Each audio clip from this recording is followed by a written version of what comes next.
How's the audio, boys and girls, ladies and gentlemen?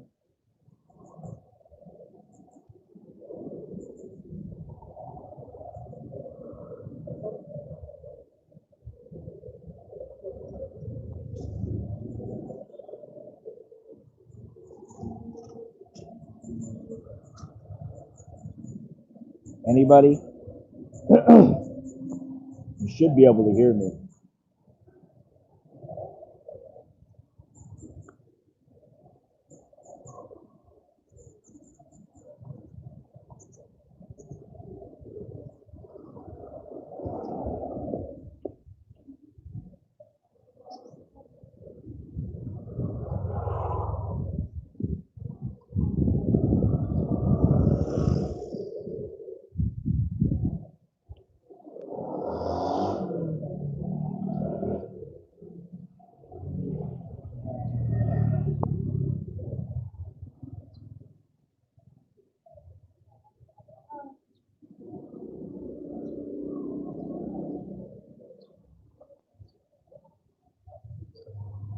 Let's give it a couple minutes and I'll start walking the daily walk.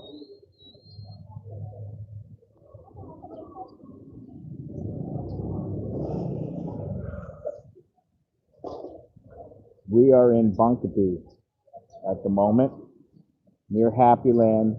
This is my hood, neighborhood.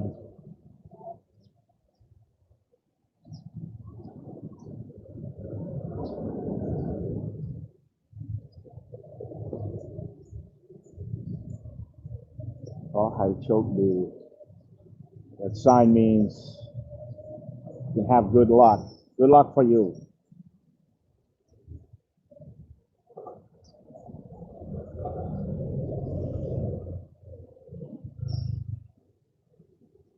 Anybody out there who can verify the audio?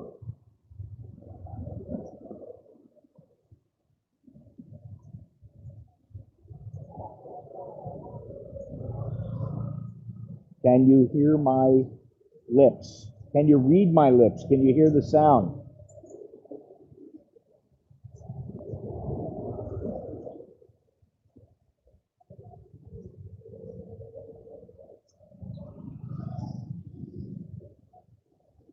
I can't do anything about the audio being loud, I don't think. Hang on.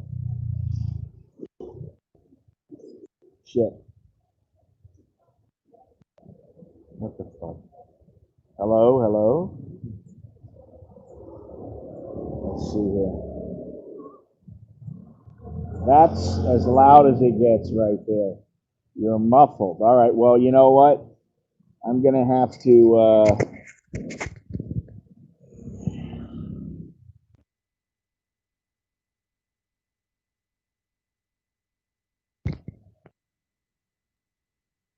1 second. All right, that should be better.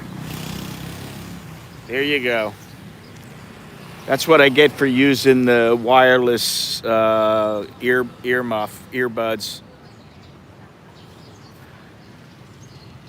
My kid's getting some new headphones, so he's got wireless headphones, and they're a lot better than the ones that I have. So he gave them to me, and I thought maybe they would be good, but obviously they're decent for me, but not so much for speaking. Now they've They've knocked down a lot of stuff over here, which means it's a lot more open. I'm gonna try to walk through here without getting killed.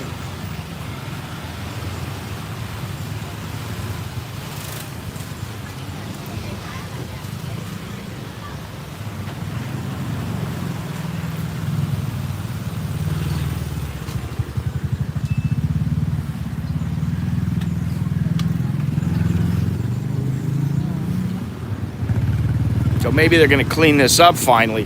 But there were little houses, little shacks on this bank over here, and they're all gone now.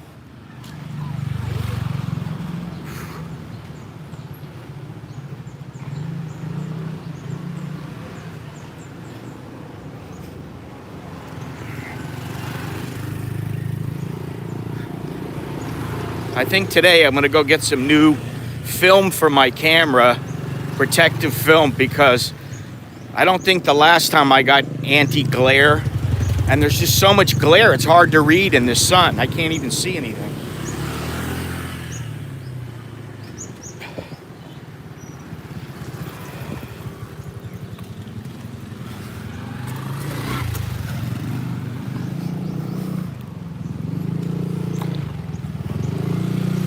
Oh, they don't even have they took down there used to be a mirror right here. They took that down too. Hang on. Go on.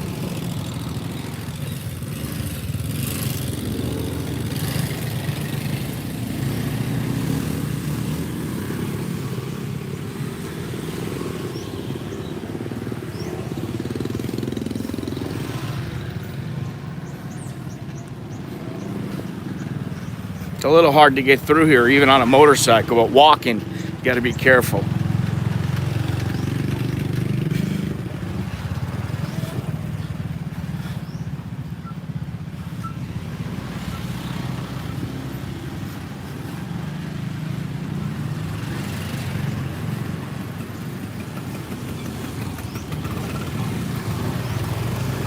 Let's get out of the way here, jeez. Look at this.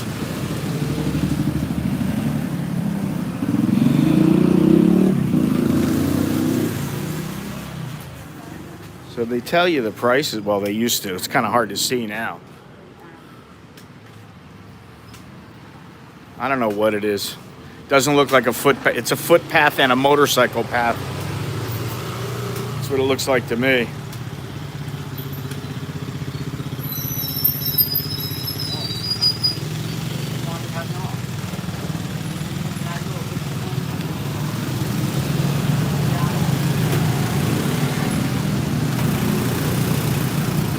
See how busy it is.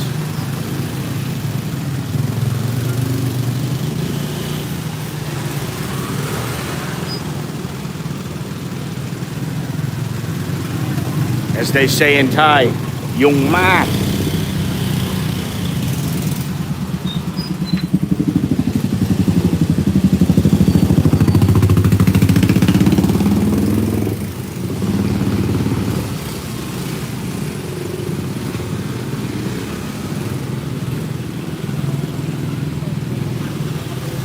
A well-worn path. What's happening there, Steve?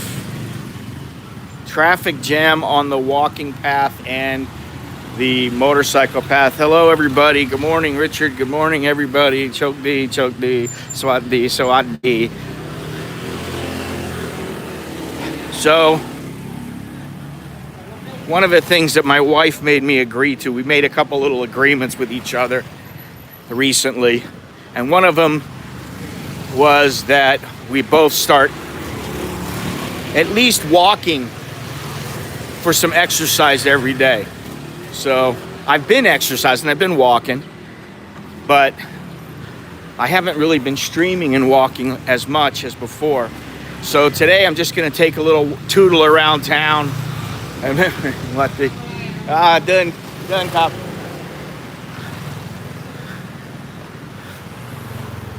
One of the motorcycle drivers in my area.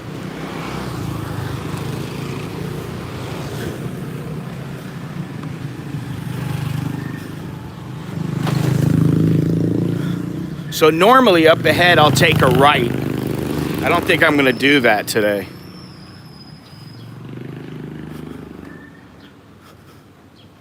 You see everything's closed up right now. It's too early. Nothing's gonna be open now. But nobody's wearing a mask right now. Dangerous? Well, it can be if you don't, if you got your head in the clouds or you're like staring at a phone live streaming, it can be a little dangerous. But it's an adventure. So this is the university over here. This is a university. I've done this route many times, streaming and otherwise.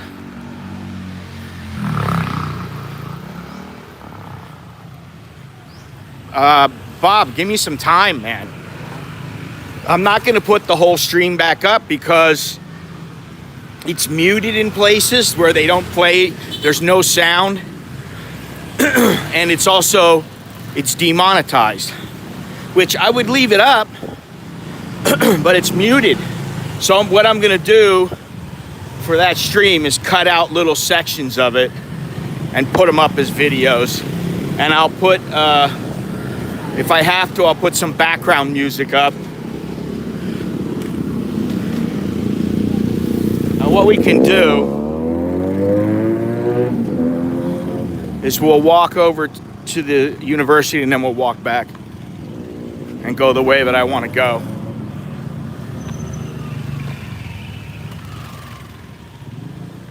Dementia. Racy? No, I didn't really do anything in that stream that would be considered racy. Nor do I really want to. If a girl happens to flash her panties as I'm walking by, there's really nothing I can do about it, but you know how that goes.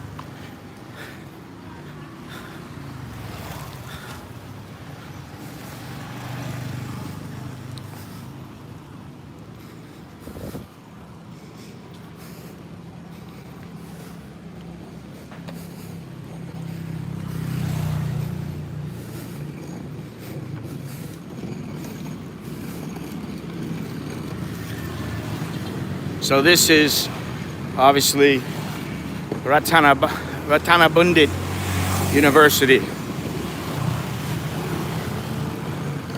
Very, very busy area.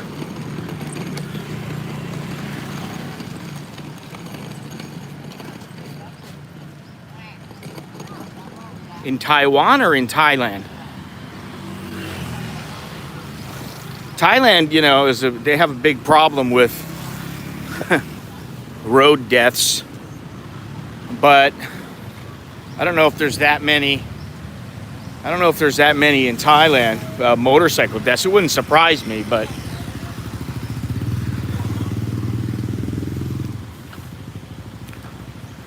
here you see Rattanabundit. So I'm not gonna. Usually I'll go down this street here. I'm not going to today because it's there's a lot of dead space walking, so we'll go back this way and cross over here. Lots of traffic though, man. Very busy, Bangkok's busy in the morning. That's why you either go out at like 5:30 in the morning, 6 o'clock in the morning, or even earlier, or you go out at like 1 or 2 in the afternoon. But you don't usually go around rush hour, and you definitely don't go around rush hour in the evening. And the evening, it just stays busy.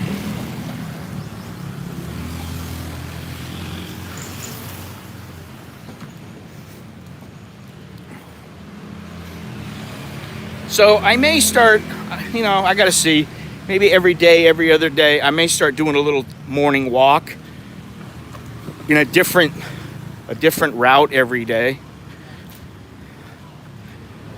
Just thinking about that. I think it's probably a pretty good idea. Here you go, Association of Thai's National Football Team. That's new, that building.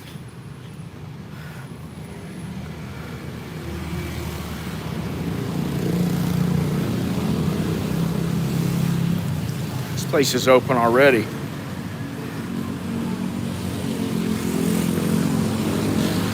They love those sweet drinks here. You know, those bubble drinks and e-sport.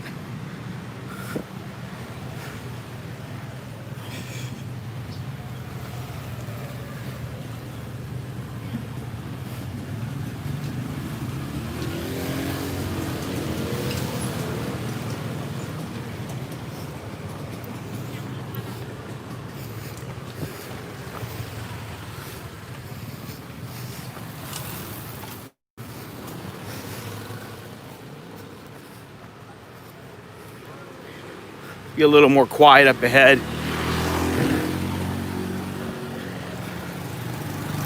There'll be a little bit of a dead zone up to the left when I turn left, and then we'll hit the hospital, and actually that's right next to where I used to live.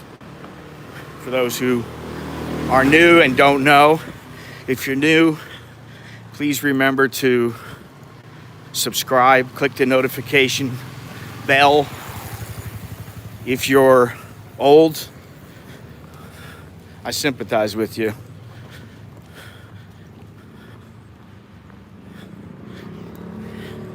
Yeah, I got a little topic for today. You know, every once in a while, if I'm in the mall, I bump into a foreigner, and you know, there's a half a dozen of them or so that I've come to know over time, and really, I might only see them once a month, once every 3 months, once every 6 months, really depends, but every once in a great while. And yesterday, I'm sitting there trying to figure out, well, what do I need? Where am I going in the grocery? I'm sitting in Starbucks, got a water, and this Scottish guy comes up, big old guy. And I've talked to him several times before. And we start talking about what's going on and you know, life. I think he said he's been here 15 years. So he knows a bit about Thailand. He's married to a Thai. And, you know, we were talking about how there's so many guys that they're dying to get back into Thailand, and how we get it. Both of us were like, yeah, okay, we get it. You know, some of them are just a bunch of horny bastards. Tall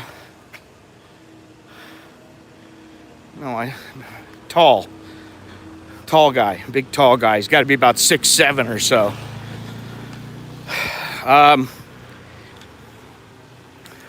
But we were talking about how, you know, there's so many people that want to get back in. And, well, if you've got a wife, you should be able to get back in, you know, assuming you meet their guidelines, which are a little bit difficult, I admit, and pricey.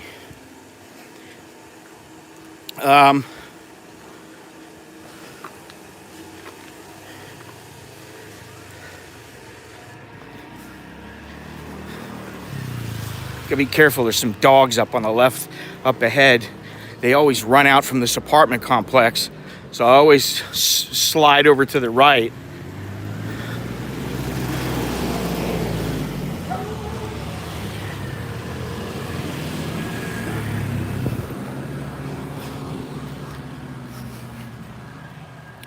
But we were talking about how so many guys want to come back in, and then he was talking about how you know, the 2-week millionaires, how he gets frustrated.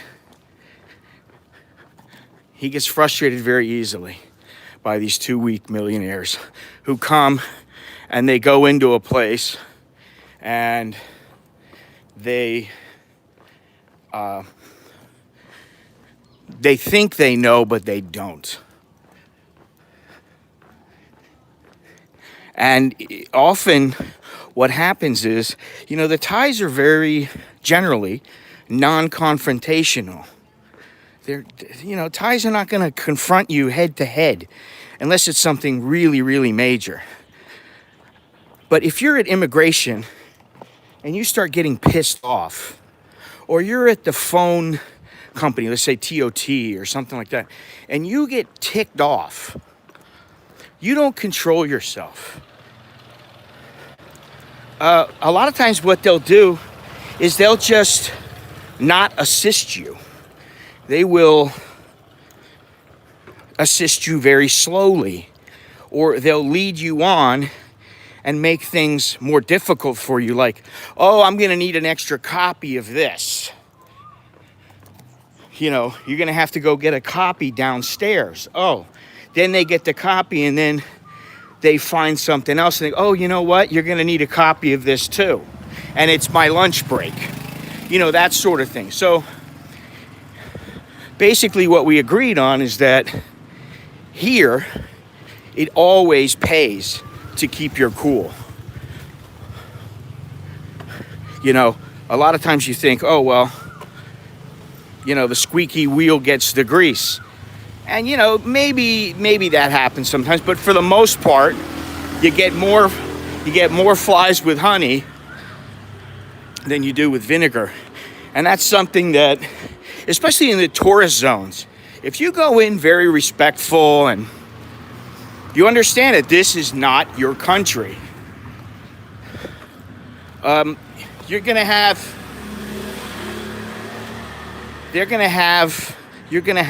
a much easier time than if you're the kind of guy who's blowing up at everything. And while I have a bit of a temper at times, generally in situations where I know I need to keep my cool, I don't have a problem doing that, because you will lose out. You won't win here. You know, if you need something done, like at immigration, like at the airport, you know, wherever it may be, and you start getting mouthy and you start getting loud, you're gonna lose. And they'll make sure of it. And you may not even know. You just, you know, the guy gave me an example. He said this one guy was pissed off and he was making a bit of a scene. So a lady told him, you know, she did the whole, hey, you need to go get me more copies. Oh, I thought I had enough. You said only 2. Yeah, now I need an extra one. So, you know, so the guy goes down and then she's with somebody. He's getting pissed off. He's waiting around. You know, he's like, I've been here 5 hours or whatever. And the lady comes out. She finishes up with the person. The lady comes out. She tells him, oh, 1 minute, 1 minute. And she walks away and doesn't come back. You know, the guy's left standing there. And that's kind of what they'll do to you. You know, instead of just standing there yelling and screaming at you, that's not really their way. You know, if you think about it, that's not their demeanor. Generally, they don't have that character where they're going to jump on you and yell and scream at you. Now, if you push them far enough, they will. But, you know, what they...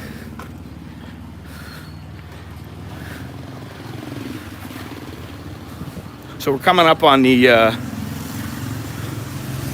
hospital, Waitani Hospital, spelled with a V.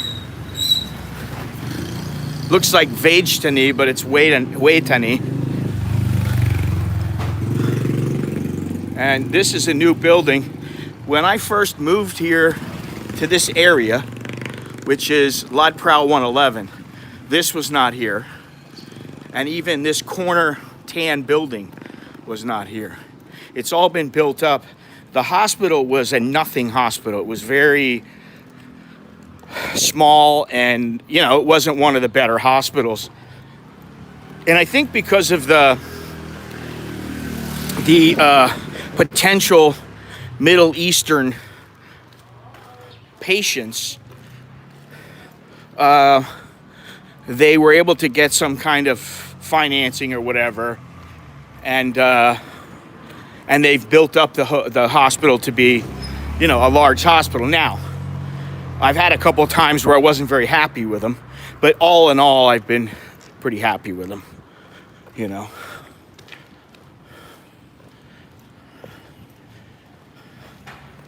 Like the guy who got arrested at the hotel. Well, I mean, I freely admit that guy sounds like a bit of an asshole, like he was asking for it, because he was very vindictive. So, you know, while I don't agree with them throwing him in jail, I think that's a bit harsh. I would say, you know, if they had got the police, and the police came and they said, listen, this hotel wants to talk to you. We need to talk. They need to talk to you because of all the reviews you're putting up. And the guy had said yes. He would have went and talked to them, and hopefully he could have worked it out. Now, see, their building's still here. This is all new. I didn't see this until this is the first time I've seen this. They're building an overpass to the building across the street. They bought all this property. Okay, it used to be just this building right here, and I'll show you. We used to live right here. This was a house. And obviously now it's not. But our house was right here.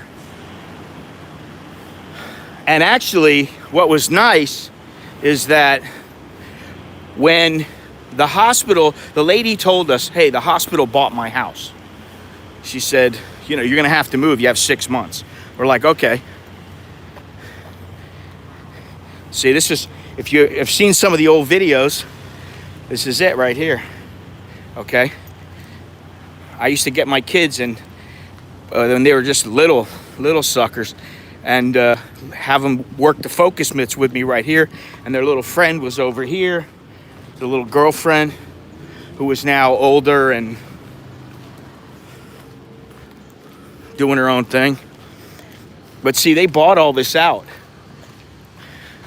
They bought this building. Oh, you know what? I didn't see over here. So this is just a little parking lot. This was a house. And actually, they put this wall up here. I didn't notice this. They put this wall up here. It used to be that you could walk this little open area and turn left and walk down the street. Now they blocked it off so that it makes it more difficult for people to come in. Now to the right, you know, this is a trip down memory lane for me. To the right, there used to be a house. It doesn't look like it's here anymore. Yeah, well, you know what? It's completely gone. What am I? This house, this little area right here, this white area where this guy is working right now, this used to be a big house. And the house was a restaurant. It doubled as a restaurant. There was like 4 people that lived there, and they had this big restaurant. And every once in a while we'd eat there. But they've knocked it down because the hospital must have made them an offer they couldn't refuse. And then this right here, what they're building, this overpass to go into the building, this is brand new. Even this wall right here, brand new.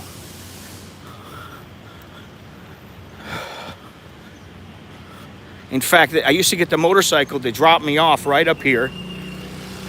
And I'd walk in because physical therapy for this hospital. Yeah, they got a whole wall here to block everything off. Physical therapy for this hospital is right through that door. If you can see it there, straight ahead, there's a door. It's right through that door and just immediately to the right. And I used to go there every day or 3 days a week.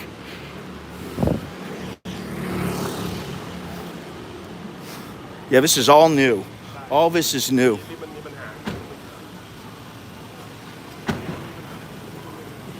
Wow.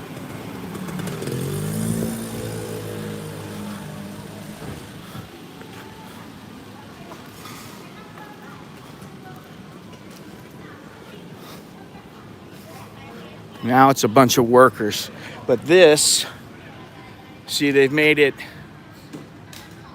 handicap friendly, even though it's not ready to go yet. But this was never here. So they've really done a lot of work. They're constantly doing stuff here. Anyway, we lived here for, I don't know, 7 years, something like that. Long time.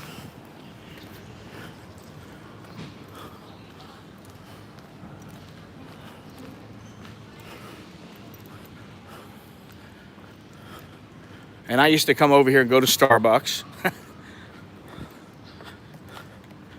Actually, there was no Starbucks.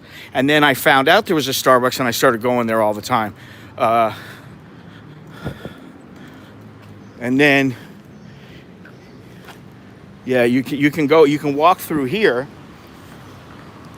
And this is, right through there is where my kids used to go and, like, you know, if for whatever reason we'd say, hey, you guys want a little chocolate drink or something, or an iced tea, they would walk. Eventually they got to where they walked on their own, but we would walk with them for a long time.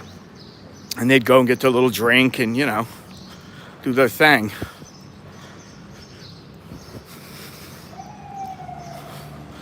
A lot of Middle Easterners come to this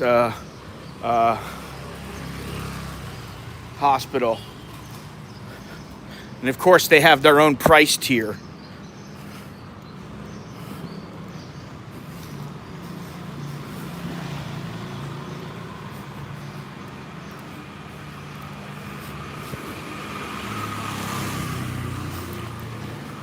Change is the only constant.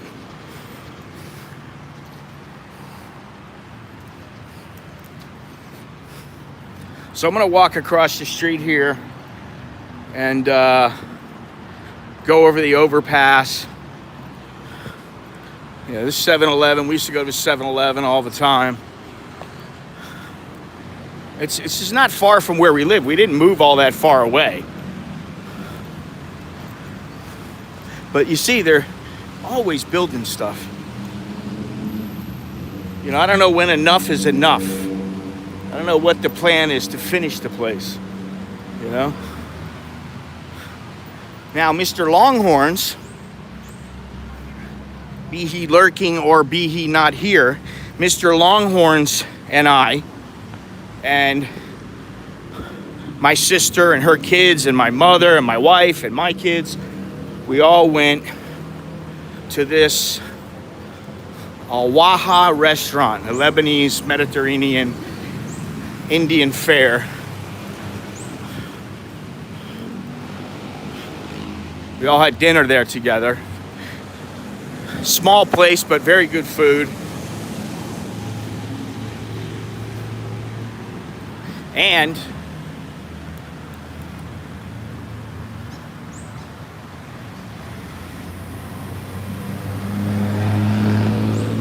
here you have the SkyTrain. And you can see a lot of progress has been made, even from a couple of months ago. And down there, I think they're gonna build, well, I'll show you when I walk down there.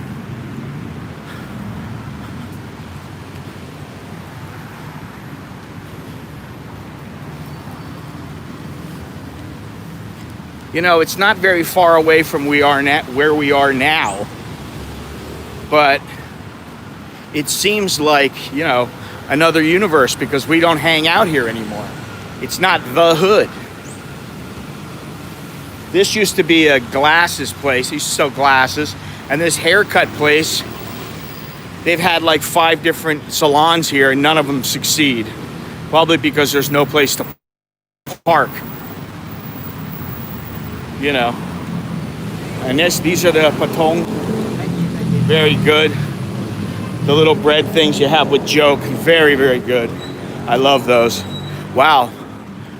This road is looking pretty bad. And over here to the right.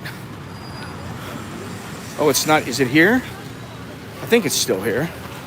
It doesn't look like it's open. No, it's not open. It's not in business anymore. I did a video here of a girl cooking me some lunch and cooking the kids some lunch. It's gone. And it was there a couple months ago, so probably COVID.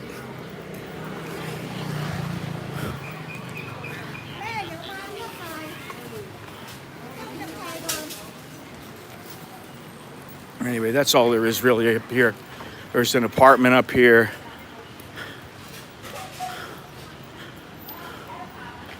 Some apartments, and that's about it. There's a little salon. You know, this is a local, like I said, it's a local hood. Here's a little truck going around selling vegetables. We got some little oranges the other day. Huge bag of 100 little oranges, seedless oranges, and they're awesome. We still have a quarter of the bag left.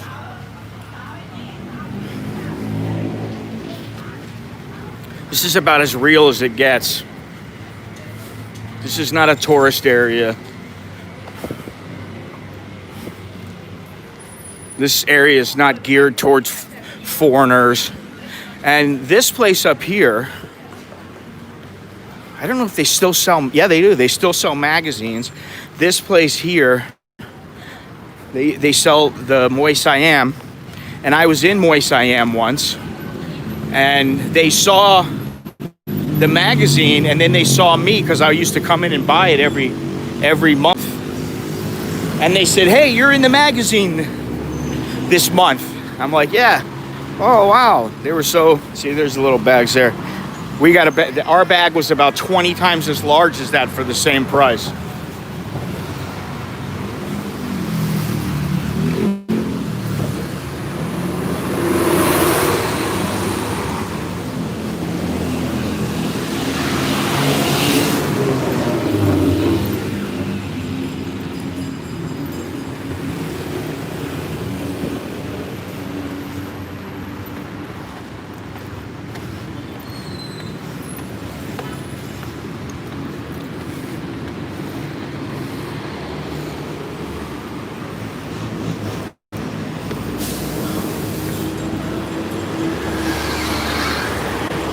So now the rail line here, the SkyTrain is starting to take form.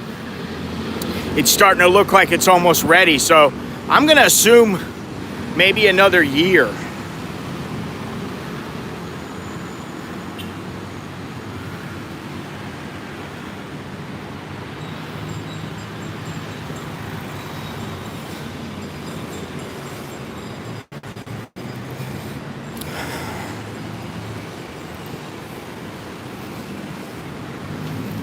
Sun's in the eyes here. And this is Ladprao Road, which is a long, long road. Look at this building over here.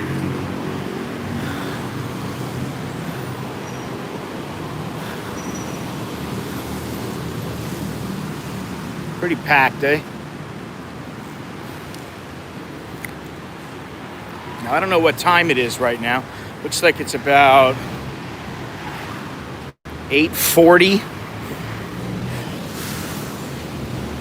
I don't know if they're still training in Muay Thai at the gym down there, but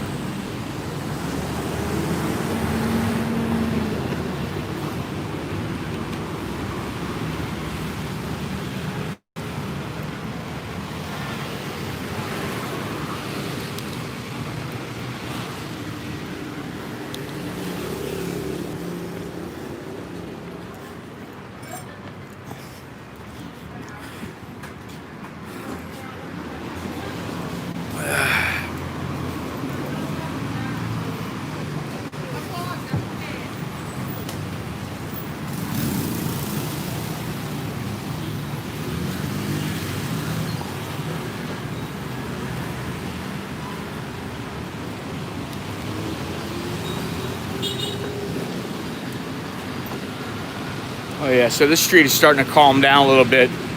Most of the people have already bought their breakfast and gone to work.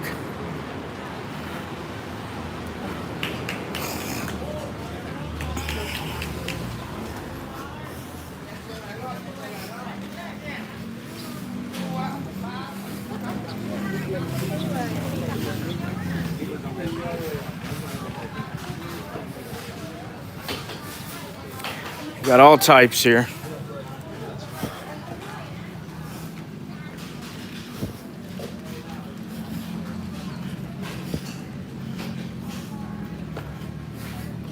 Smells good.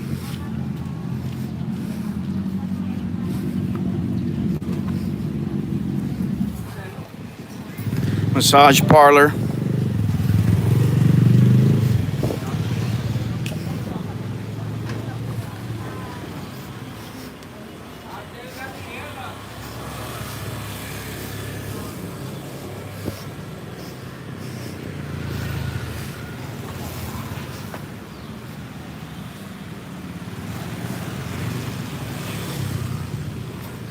Been back here before, streamed here a couple times before. I kind of doubt they're going to still be training, but you never know.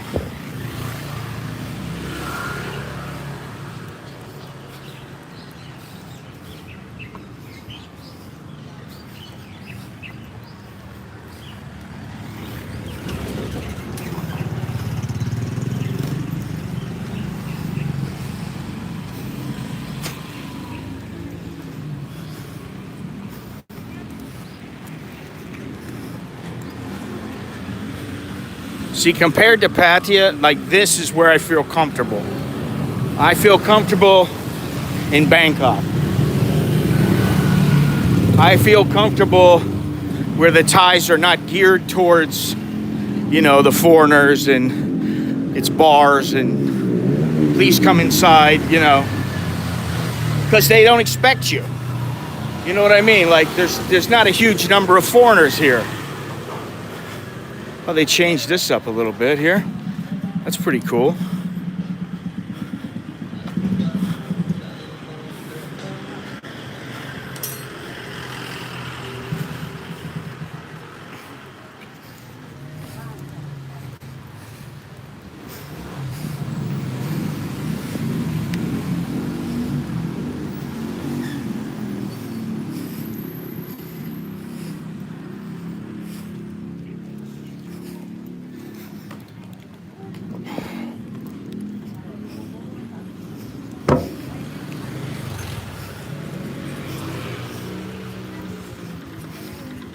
Sawasdee krap. Hello. ไปเที่ยว เดินเที่ยว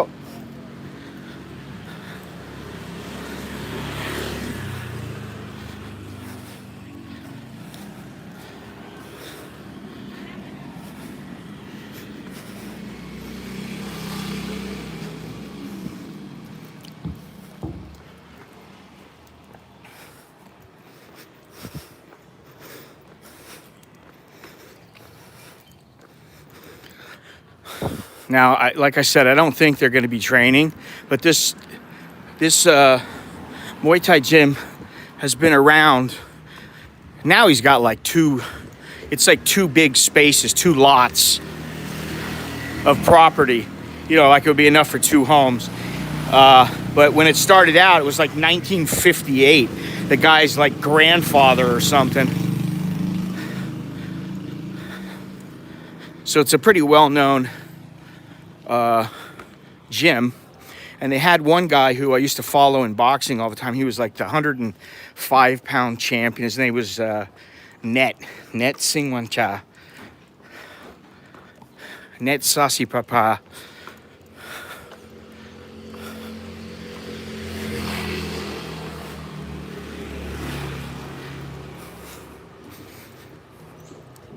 Anyway, I'll just take a little quick peek in here.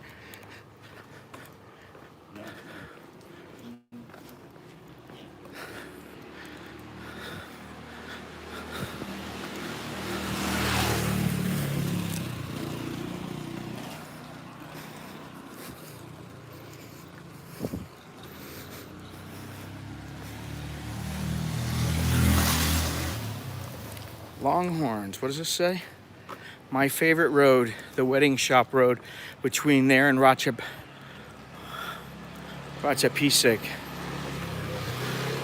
Ratchadapisek, huh? You know, I was going to go to Ratchada today. Maybe I'll go there tomorrow or the next day. Looks like they're shut down. They're closed up. Usually this blue gate is open. And it doesn't sound like they're training. Well, it's a little open, but I don't think they're training. Oh, maybe. They have the grandmother, I think, is the one who handles everything.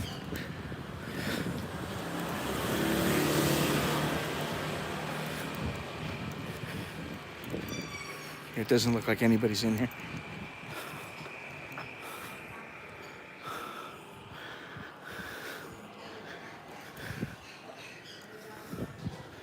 See you later.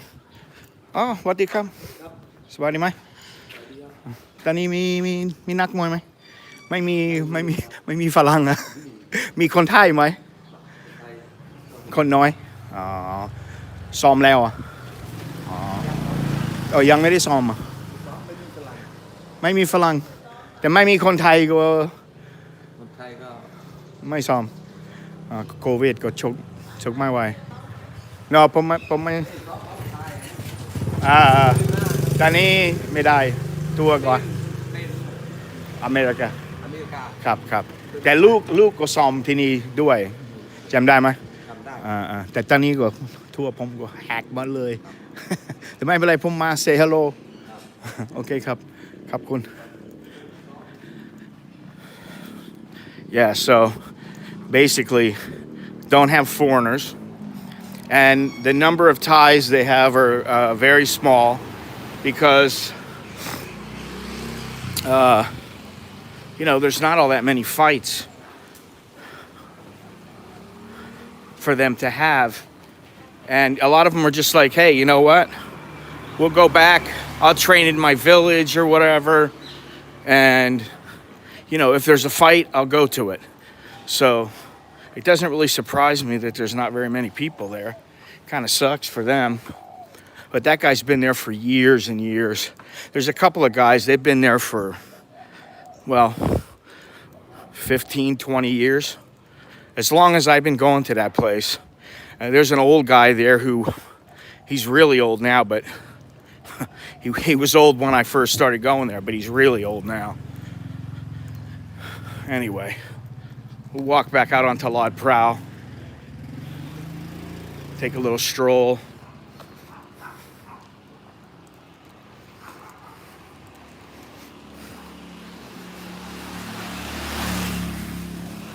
Nice little neighborhood, middle class neighborhood.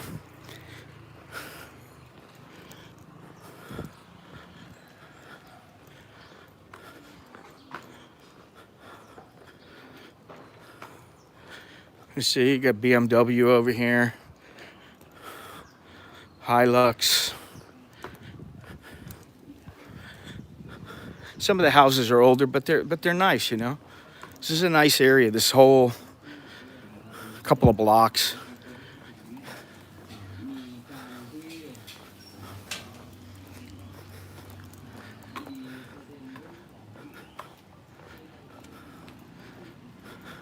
I like this place, but whenever I see something flat like that, I wonder about the drainage. Here especially, I wonder about the drainage. How are they draining things?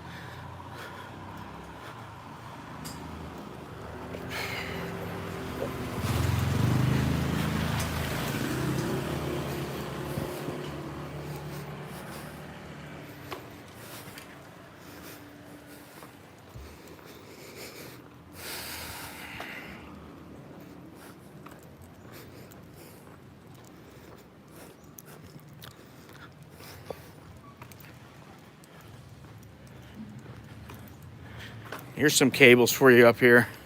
It's not that bad though, these cables up ahead.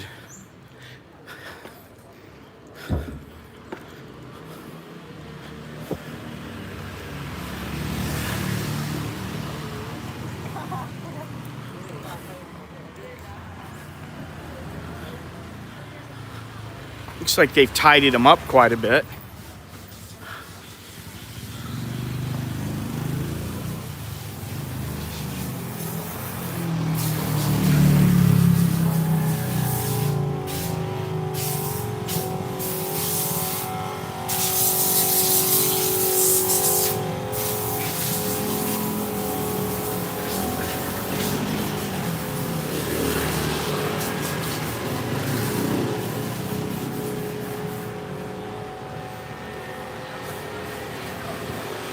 Massage parlor.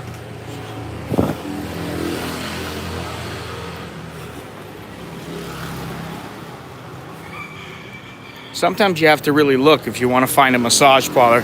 And you know, a lot of times in places like this, they're not always the kind of massage parlor that some people might want. They're just a regular old massage.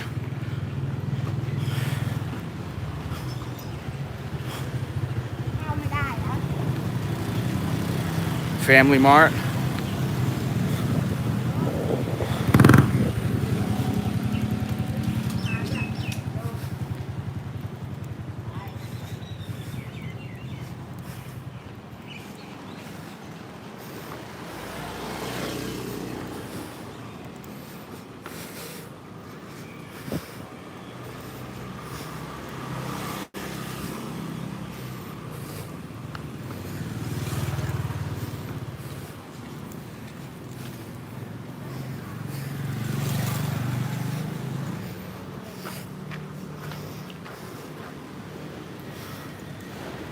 Nice little restaurant over there.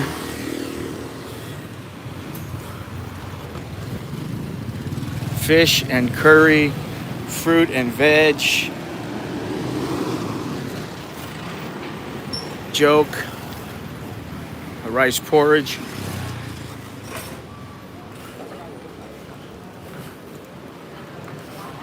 You know what I really like? And I never eat it because it's just completely fried. It's platod. The little fried fish. Yeah, I'm sure that's all you like. I barely like those.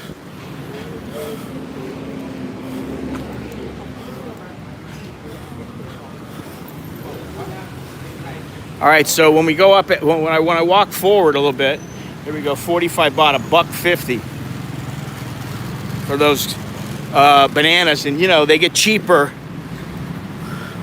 the more ripe they are. Pawn shop.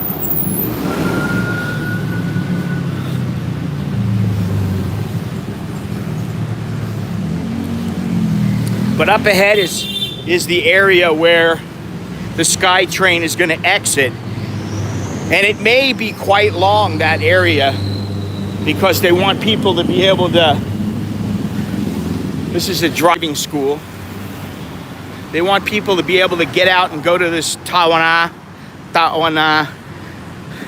and they want people to be able to walk directly into the mall. I was wondering how they're going to do it, but I think they're going to extend the, not just the line, but the whole platform, the whole station. It's going to go quite a long distance.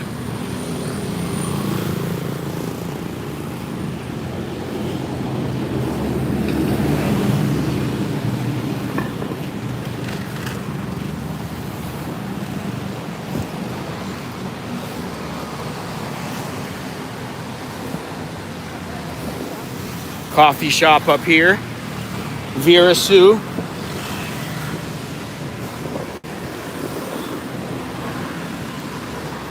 I think I've streamed from in here as well. But this is a coffee shop right here.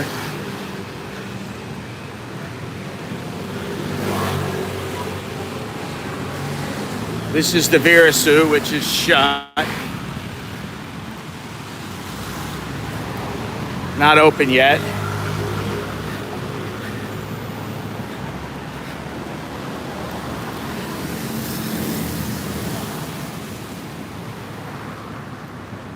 Yeah, exactly. Exactly. I think that's what they're going to do.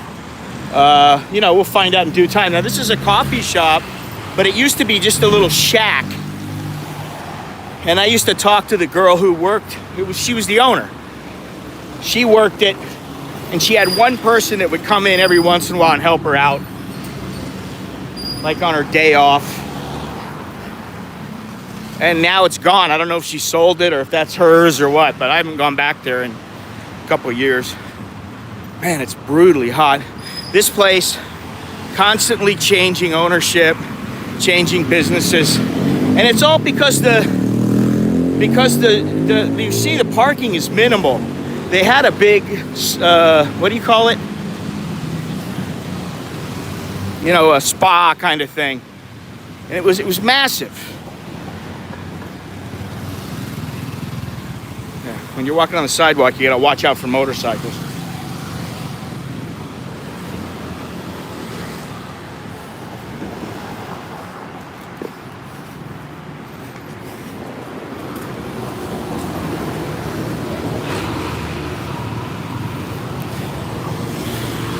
Even though now I think it's something like a 2,000 baht fine or something. They still do it.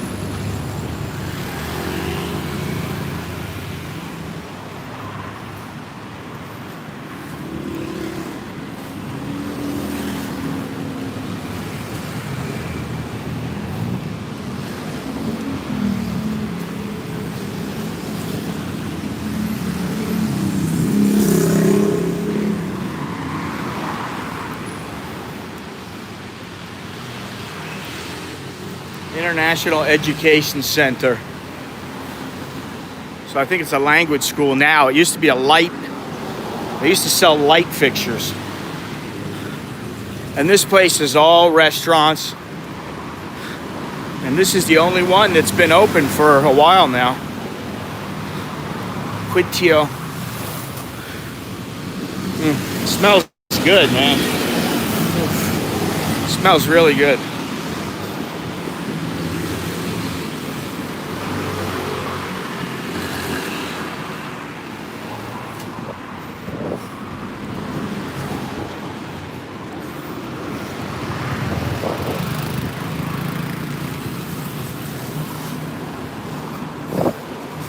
.7-Eleven every 50 feet or so.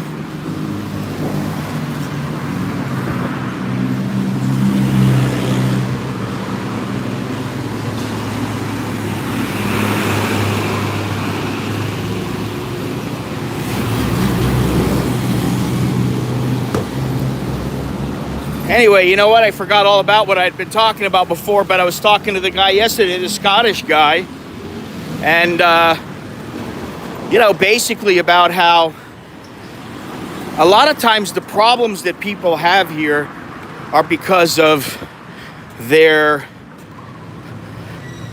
lack of knowledge about how things work, or their inability to grasp it, or their unwillingness to grasp it. Because most of the time, unless you come across somebody who's, you know, criminal or just a complete asshole, you won't have any problems, you know?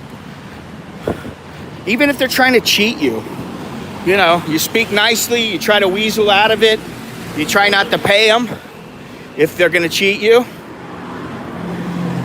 and you don't put yourself in a position where they're gonna cheat you out of a large sum of money. Very simple. Here's the beginning of the station.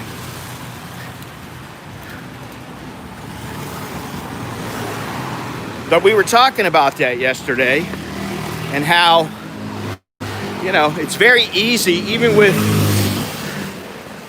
supposedly, you know, what do you call it, decent ties, to get yourself in trouble.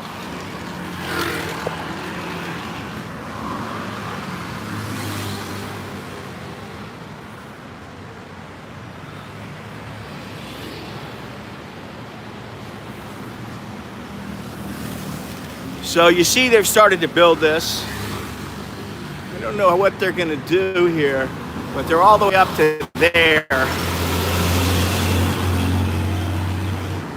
And here, so what I'm assuming is that they're gonna run it down farther.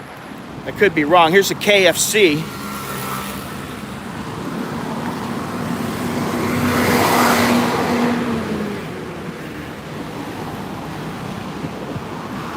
Another bubble drink shop. Suki. Mini Big C. And in the back, I don't know if they're still there, but there used to be a bunch of bars. It's just really not even bars. They were just places to sit, and then they'd have little booths. And the booths would bring your booze to you while you sat at the table. It looks like they're still open. Yeah. Looks like they built it up a little bit more too.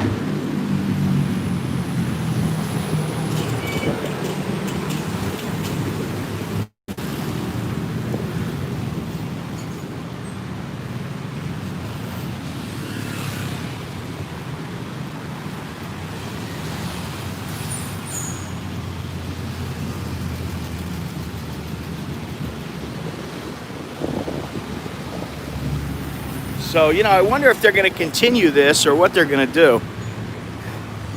Because if they let people out here, it means a long walk for people.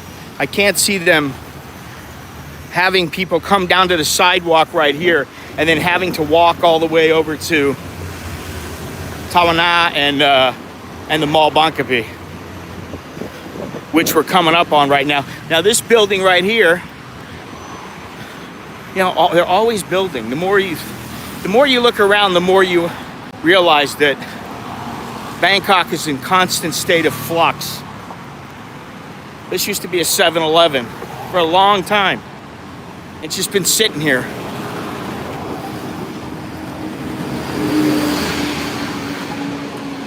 And over to the right here is Macro, which I never go to.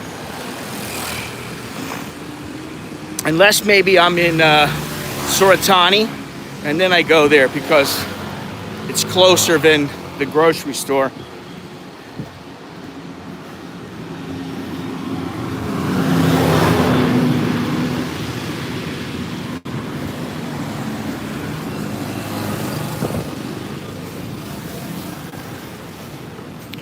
You know, I feel good. This is a good little walk. It's a bit warm, but that's all right.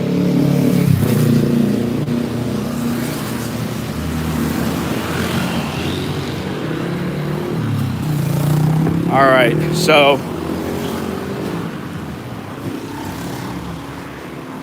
you see, you got Domino's Pizza. They got rid of the glasses place right here. They got a music joint right there.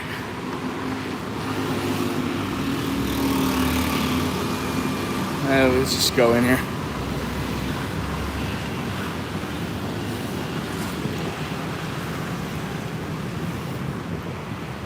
They've changed this quite a bit.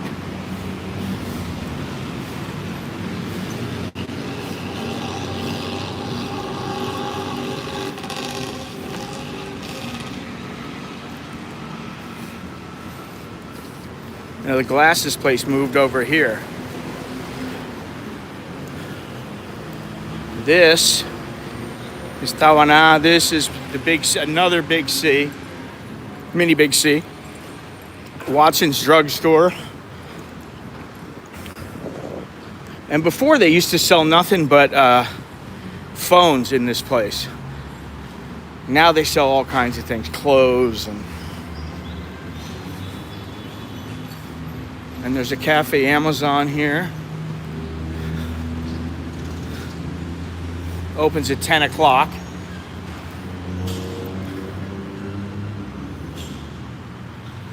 Locked up.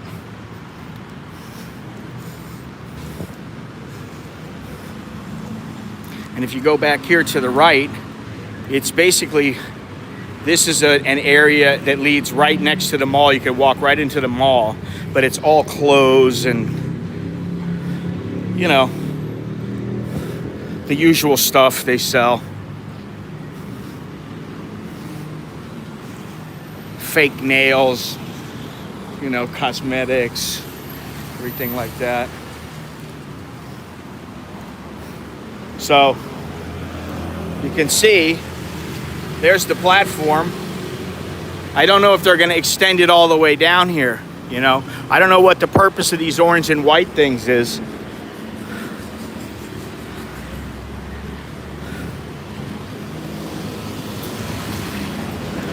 But we are now at the mall. And guess where we're going?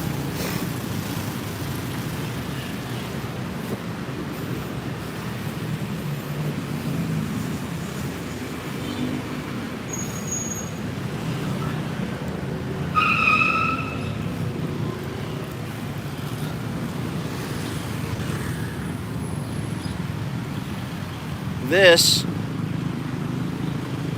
is Happy Land Center. And Mart Plaza, which is also part of Happy Land.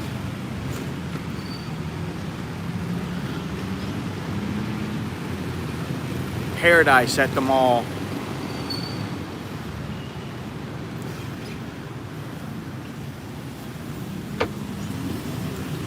Paradise at Starbucks. Another KFC.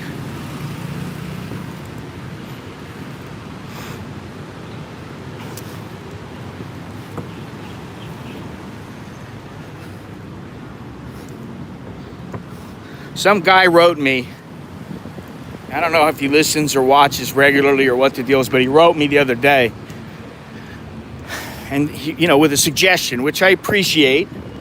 However, it was his suggestion was that I go from island to island. I go island hopping all around and spend like a day at each island, which, you know, in theory it sounds good. But, you know, you also have to take into consideration the logistics and the financial end of it, which, you know, islands tend to be more expensive than the mainland, unfortunately, or I'd be hanging out in islands all the time. All right, so this is Enmark, all the way from here to over there. It's not all that big. Schmegdonald's. Schmegdonald's is no longer open early in the morning. They used to be open at like 7:30, 8 o'clock, no more.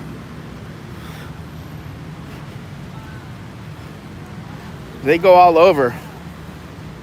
Let me see here.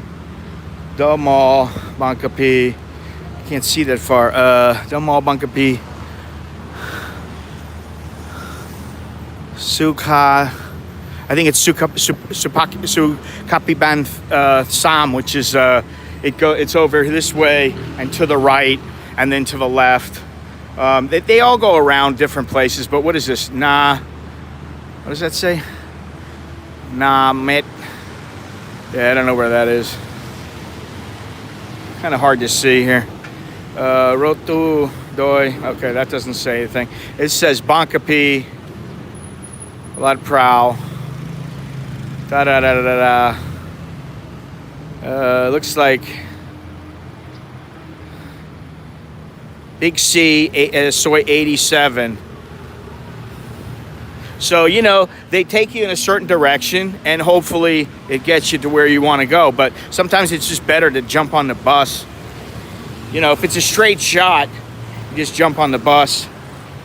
I almost never take the vans because of the number of people in them. You know, you can get squashed in there. Now, you can always buy 2 or 3 tickets. Now, look at this. Check this bad boy out.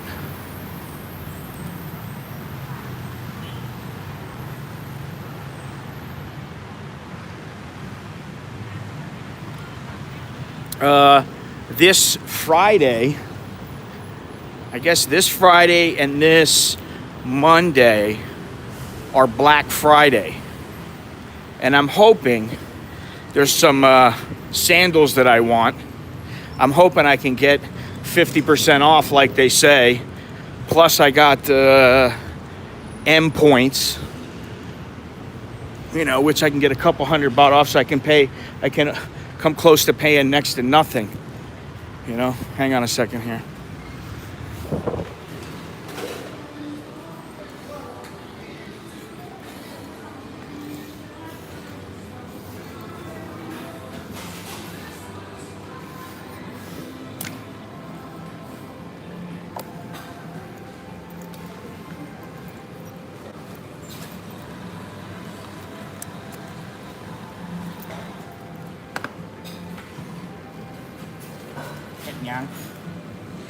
Hết nhang.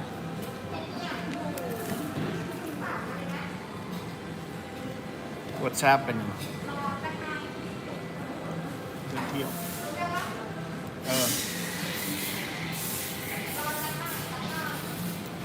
ร้อนธรรมดาร้อนทุกวันนะ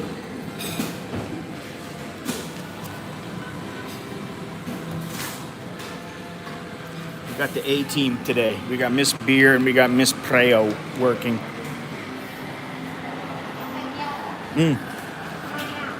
กินกาแฟแล้วกินที่บ้าน sorry นะ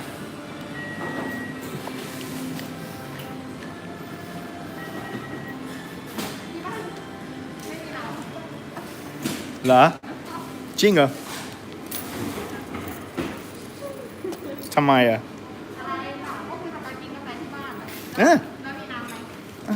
มีน้ำด้วยแต่ไม่อยากกินกาแฟอีกถ้าจะมาอีก1 แก้วก็ผมมันยาบ้า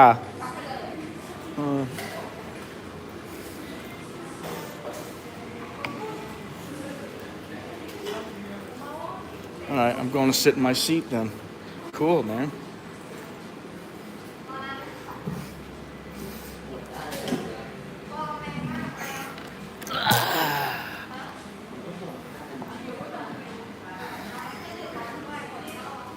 She ain't bad, I'll tell you that.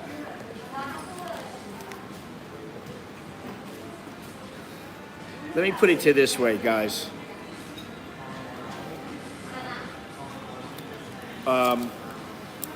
She has no problem getting Thai guys to like her because she has that, you know, without the mask and dressed up.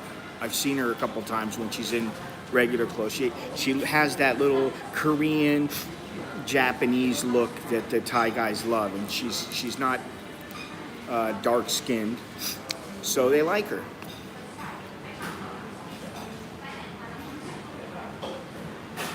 And Preo has a boyfriend.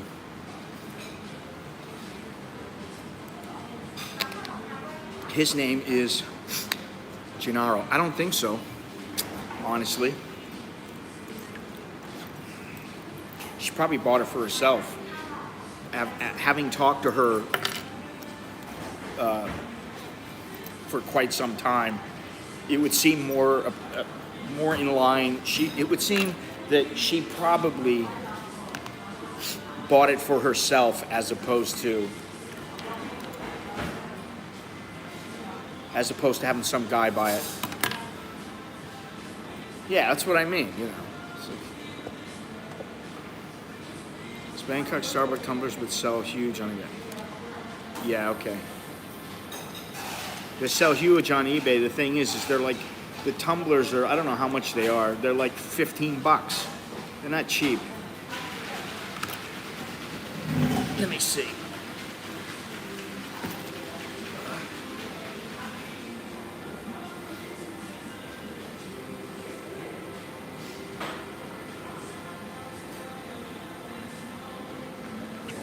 Okay, the one over there is 1,150 baht, which is about $35. $35 for that tumbler. Now, somehow I don't think that somebody in the United States is going to pay $60 for a little tumbler. And you're certainly not going to get it wholesale from Starbucks. So while it may seem like that they will sell well on eBay, it's not going to happen.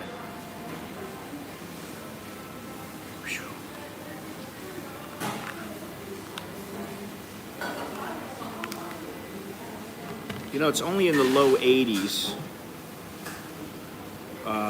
like 83, 84, feels like 90, but the humidity is 75%, or it was when I left, 75%.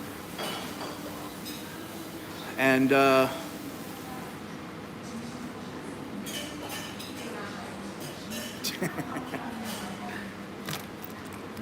yes, why don't you check there, Mr. Soy Dog Cowboy? They probably sell for less.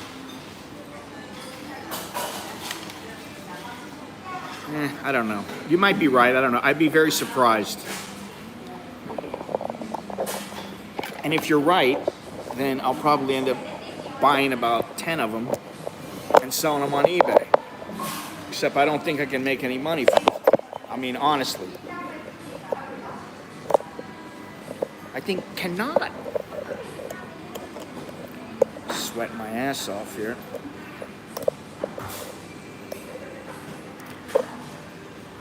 All right, set up here. Oh shit, I got the wrong one here. Every time I look at Starbucks merch and the way too expensive, it's ridiculous, man. They're ridiculous. It's you're buying the brand. It's a brand name. That's why.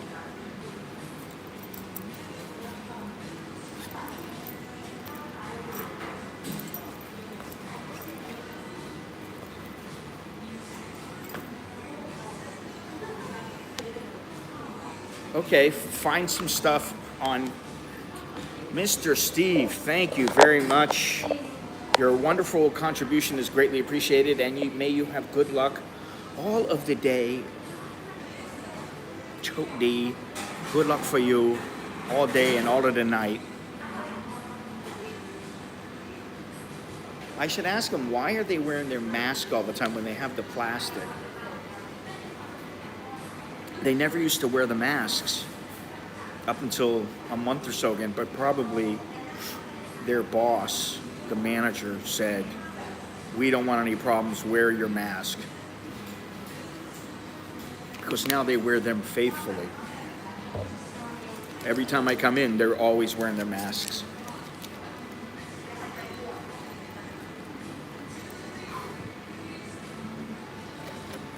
$80 degrees and 81 humidity. Yeah, listen, I mean, I only walked for what, an hour and 15 minutes, which is not very far for me, not very long for me. But obviously, I mean, look at me. I'm sweating profusely. $120, wow. Well, if there's enough money to be made, maybe I should look at it, but yeah, I mean, you know, listen, if they're collectibles, you know, what I do know is I have several espresso glasses from Starbucks, you know, little 2-ounce glasses, little shot glass kind of things, and those were like 390 baht. They were 13 bucks a pop. I'm like, are you freaking kidding me? 13 bucks? What's so funny is that I was gonna buy a set, and I just went to this place and I went, you know what? I want to check and see how I like this little glass, and then I'll buy a set of like 8. And they come in all kinds of colors. They're just plain. Obviously there's no brand on it, no logo. Those were $3. And they come with a saucer. So what does that tell you? Listen, if you think Starbucks ain't getting rich, you better think again. If you believe the bullshit, you need to have your head checked. You think Amazon's not making big money, Google's not making big money, Facebook's not making big money. They're all getting filthy rich from it. And there's nothing wrong with that, but you know, and the thing is people are stupid enough to pay. Listen, that one thing is 30, what did I say? 35 bucks. 35 bucks for that thing. It's ridiculous.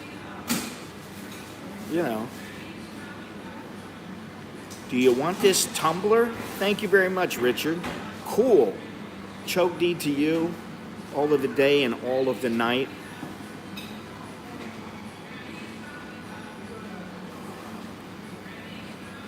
Nobody liked my Sid video. I just saw him running around. I thought I'm going to take some footage of him going nuts on the laser. And I didn't really even catch him at his best or worst. Doing flips jumping up in the air and doing flips, and he's crazy, this cat. But he's growing on me. Every day he grows on me more and more. He's a good little dude.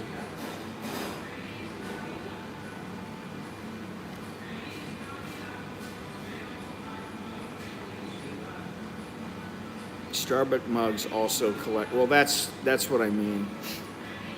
You know, you let's go take a look. All right, let's have a look.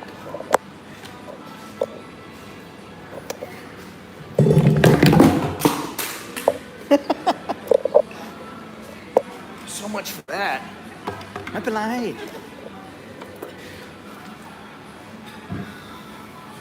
All right, I get the Klutz of the Year award. Let's take a look over here. Let's take a look. See, I would think it has to say something about Thailand on it. But like this one, $16.50. That's $55 for that. 55 bucks. Same price, $55. Okay. This is similar to the one that I have. And this is 300 baht. So that's about 10 bucks.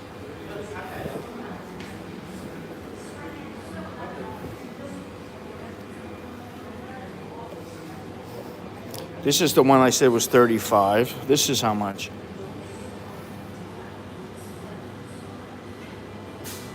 $11.50. Was this $11.50? $11.50. So those are both like 35 bucks. Here, let's look at this. This is just like a glass, a plastic glass with a cover and a straw in it. All right, that's $5.50. So that's a little more reasonable. Let's check this one out.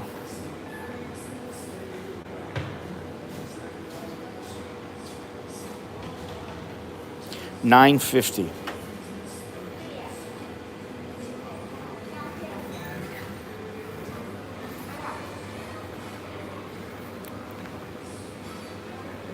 $4.80. That's 16 bucks, and it's just really, really light.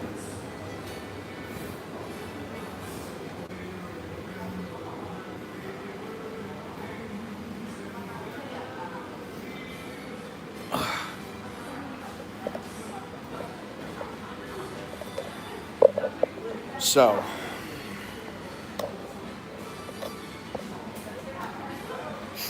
yeah, it has to be exclusive to the region. That's what I was saying. Just paying for the name.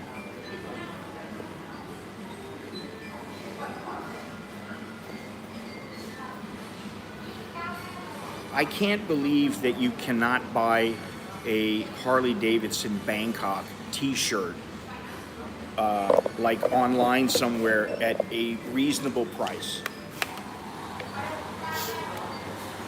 Like, why doesn't Harley Davidson in the United States sell them also? They carry the whole line, at least a few of them.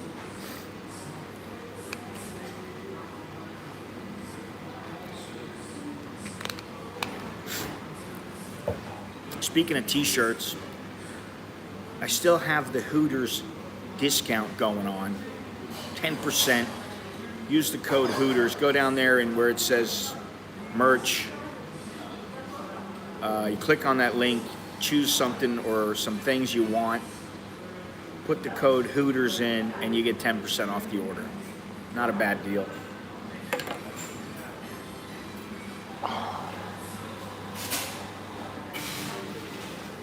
Boy.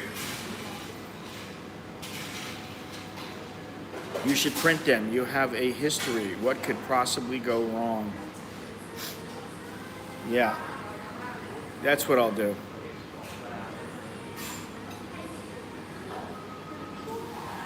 Print what? The t-shirts or the Starbucks coffee mugs? Probably make more money on the Starbucks coffee mugs.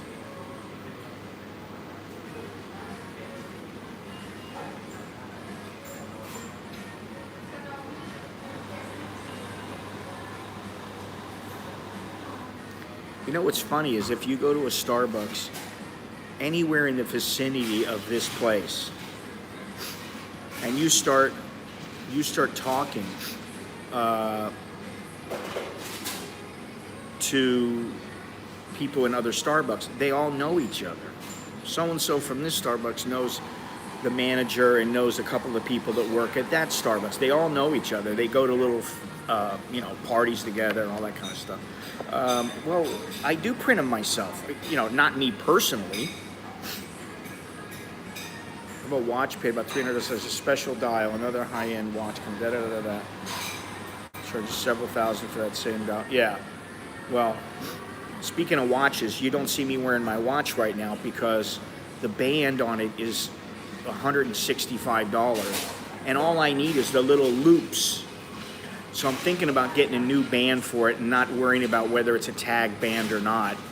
But once you do that, then it's not the same as it was, and mine is a limited edition, and also the battery's dead. So I haven't concerned myself with it because having a watch is not a real big priority for me.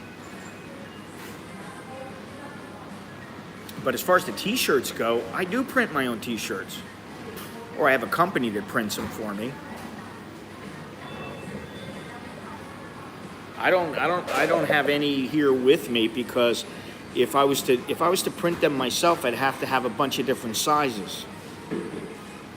I'd have to have small, medium, large, XL, XXL.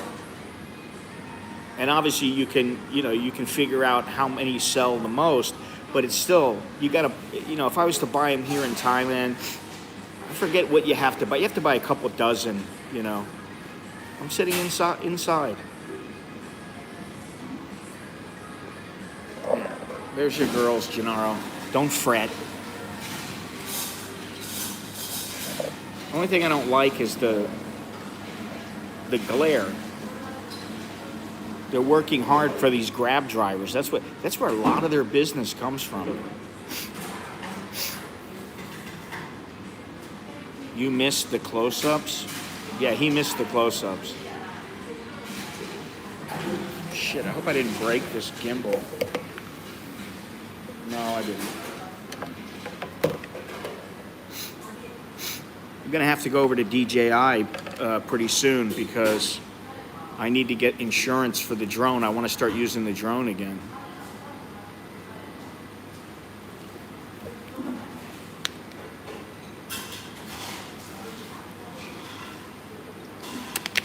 Well, I was sitting outside of the mall the other day, and there was like 10 Grab drivers, and there was Food Panda, and there was, they were everywhere. So what they do is they got these people in the offices who order, 10, 15 drinks. They get the Grab driver to go do everything for them. Then they don't have to come here and do it, which is great. Listen, Grab's that was an opportunity. They saw the opportunity and they got into it. And when the COVID hit, they were ready,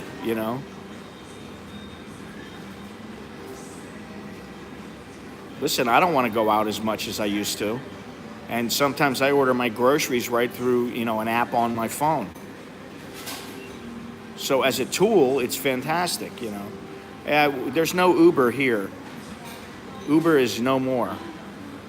Uber was taken over by Grab. And I've never used Grab food. I never do that.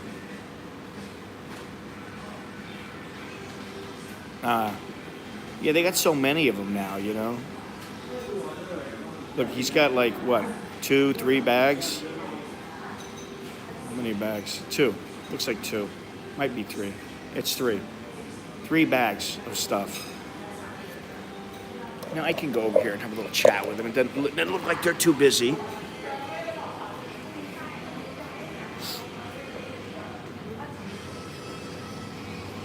Tani grab ธรรมดาก็ grab เป็นคีย์ grab ทุกวันเยอะไหมน่าเยอะเยอะใช่เมื่อก่อนไม่เยอะเมื่อก่อนไม่เยอะมาเยอะตอนช่วงโควิดแต่ตอนนี้ประมาณคีย์ออเดอร์ทุกวันเยอะ100ส่งออเดอร์กี่อันต่อวันประมาณ30 orders บางวันก็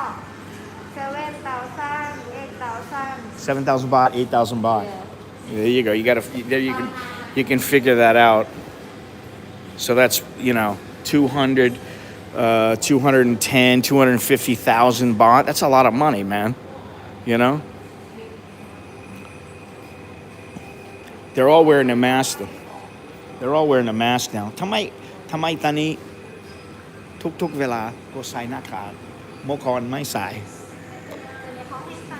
เมื่อก่อนไม่ใส่แต่มีพลาสติกใช่ไหมตอนนี้เคนก็บอกต้องใส่เป็นคอร์ปอเรทบอกต้องใส่ตลอดวันโอเคจะระบาดอยู่แล้วเนี่ยเพราะว่าคนอยากดูเขาสวยไหมผมบอกผมไม่รู้เขามีหน้าขาด บางทีขี้เหร่ผมไม่รู้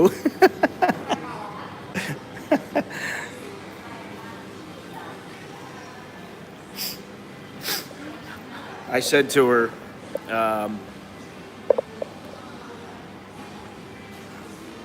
I said, I just asked basically, I already know the answer, but I said, why are you wearing a mask all the time? Before you didn't used to wear the mask. Was it a corporate thing? Yes, it was a corporate thing. So the corporate, must have issued a mandate that they have to wear their mask all the time because they always have them on. And then I said, the viewers here, they want to see your face. They're wondering if you're ugly or you're pretty because they can't tell from with the mask on. Just think of the cartoon where the girl wears the veil. I forget what cartoon it was, but like Heckle and Jekyll or something. And there would always be some, like, it would be in the Middle East or something, and the Sultan or somebody would pawn off his daughter. And she would have a really sexy body, and then when she pulled the veil off, she'd be hideous.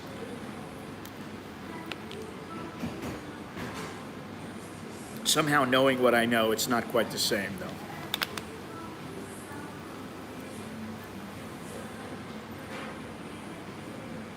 Anyway. What is this? I like to change my order to a Venti beer. I'm going to have to tell her that. She might not get the humor, though. Be picking up a few girls as soon as they open. What's the matter with Vietnam, Andrew? There's plenty of women in Vietnam.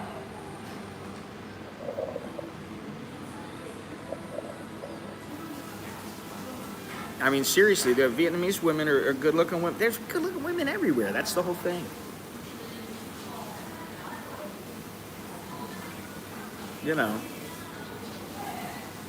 They may not have that, what is it, je ne sais quoi, that you find with the Thai women, but they have a different attitude and mentality.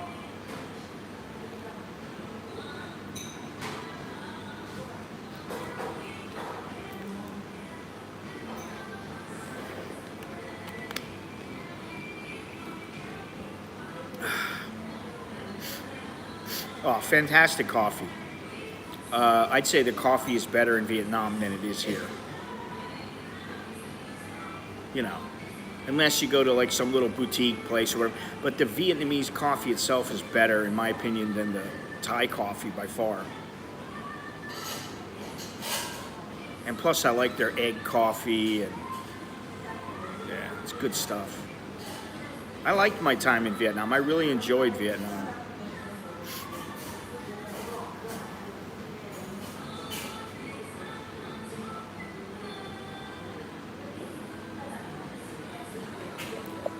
It's too bright, man. Too much glare.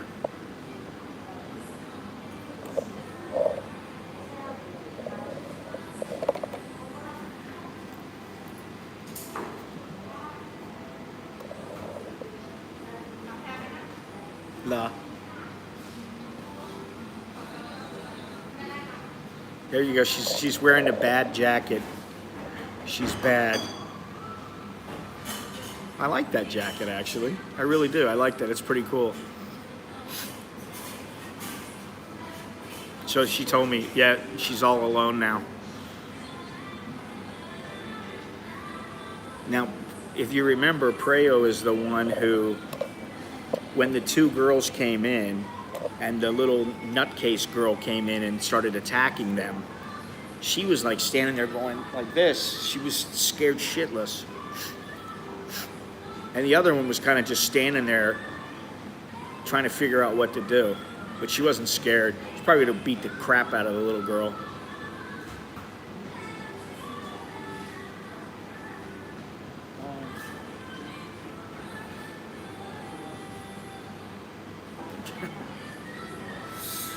She's definitely camera shy.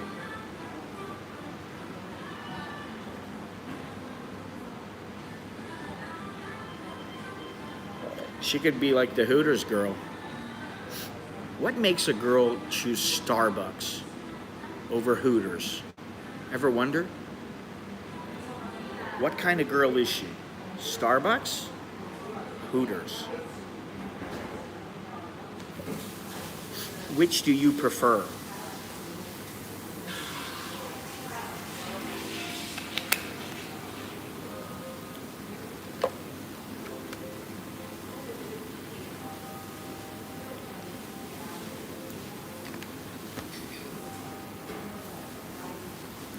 Anyway, we could talk about Thai culture until we're blue in the face. As long as you don't get in trouble and you are tolerant of their culture and understanding of their culture, and you make an attempt to follow what they think is normal here, you probably will never have a problem and interpersonal conflict with them. Oh, man. Air quality is still pretty bad, but it's not as bad as before. And it seems like for at least some of the guys in this chat, she could fit in it. She can fit in. She'd have a bit of bunda going on there. But, I'm not saying it's, well, I'm not going to get into that, all right? We don't need to talk about that. We don't need to talk about anybody's bunda. But it seems like a lot of people in this chat, they're out for one thing. They're definitely not out for some love affair, which I understand. Especially if you're visiting. What are you in for a love affair if you're visiting for? You have the 2-week love affair with 14 different girls. Hooters is too far, Starbucks everywhere. That's not the point. It was just speaking figuratively, which one would you prefer? A Hooters girl or a Starbucks girl?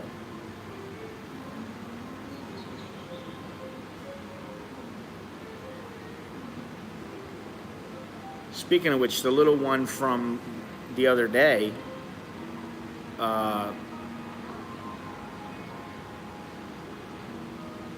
like I said before, she's a partier. She's a partier.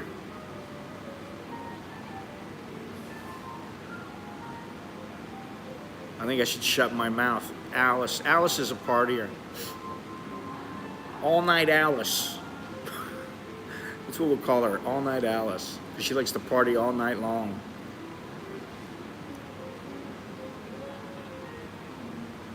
Listen, I don't think you're going to see a whole lot of Starbucks girls hanging out at Climax or Insomnia or in Nana Plaza. I just don't think it's going to happen. If it is, it's a one-time thing, you know, or it's because, yeah, it's not my type either. I get it, Longhorns. Believe me, I do get it.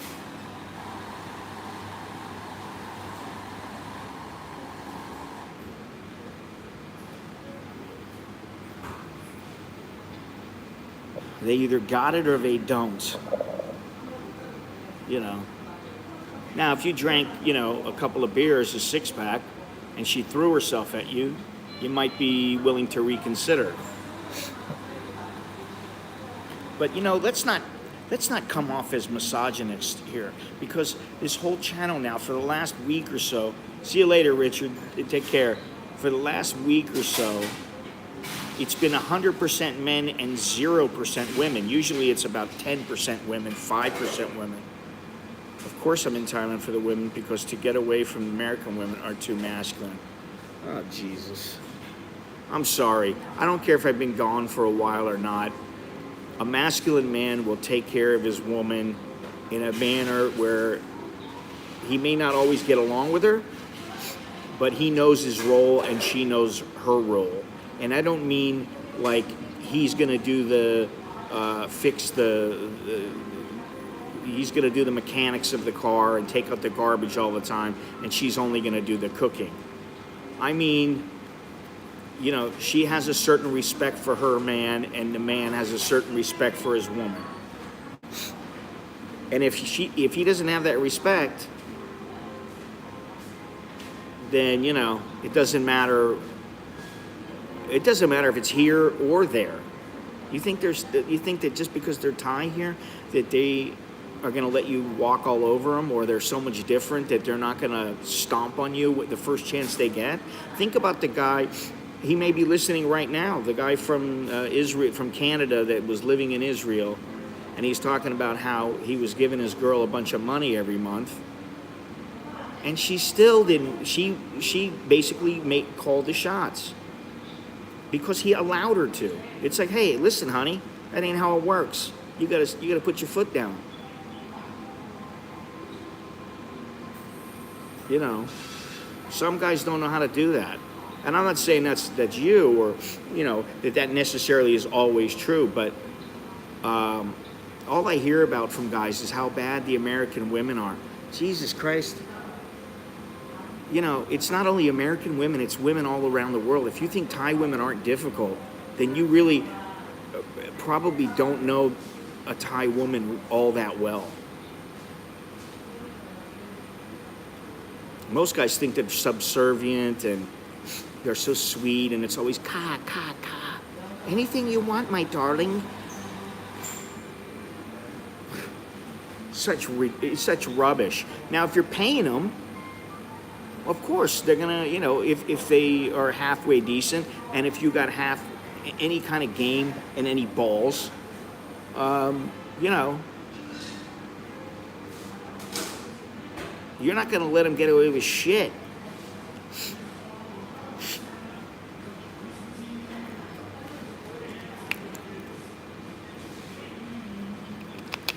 There's always that little power struggle. Do you think that the Sukhumvit adventure scared the girls away? Sukhumvit adventure? What are you talking about?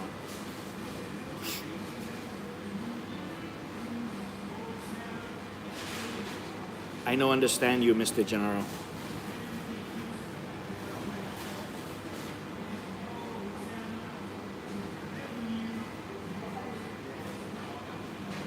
Explain me.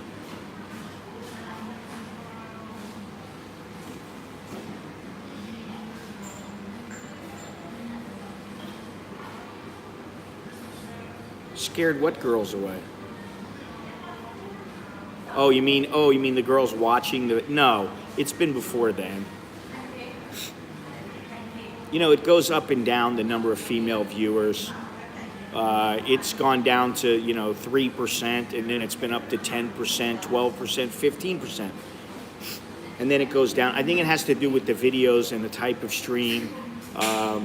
You know, I don't think that there's nearly as many women that are dying to go to Pattaya than there are men. And honestly, it just makes me laugh. And, you know, I remember telling myself when I left, listen, I do remember. I remember the feeling vaguely. I remember coming here and being very happy to be here, feeling very free. And then on the plane ride, the flight back, being dejected because I'm going back to normal life. Now, I do remember going out to clubs in Palm Desert and meeting women and thinking, this girl is not all that. She's not all that. And yet, you know, she's looking for like a multimillionaire and she's like a 3. You know what I mean? I'm thinking this girl ought to jump at whatever she can get. So I do have an idea about it, but I think that some of it comes with, you know, like Longhorn said, you know, don't hook up with some liberal chick who, you know, you know the type, you know, just they want their equality and they want this. Listen, if you're a decent dude, you'll have an equality in the relationship that you don't have to talk about. You don't have to discuss it. I mean, really, listen, I'll be honest with my wife. She, you know, I trust her. I trust in what she says. I trust in how she thinks. And I trust her, if she was going to do something major, she would come to me first and say, hey, what do you think about it? But so, you know, it's not like, yes, honey, yes, honey, yes, honey, whatever you say, baby, oh, whatever you say. There's none of that shit. But she doesn't do that to me either, you know. And that's fine. I don't care. She doesn't have to. I would, listen, if a girl was like, anything you say, baby, okay, sweetie, okay, honey, yes, my love, I promise you, I will get your dinner will be waiting when you come home, my love. Oh, Jesus. You know, be a little more natural. If that's natural, great. But, you know, for most women, it's not really natural.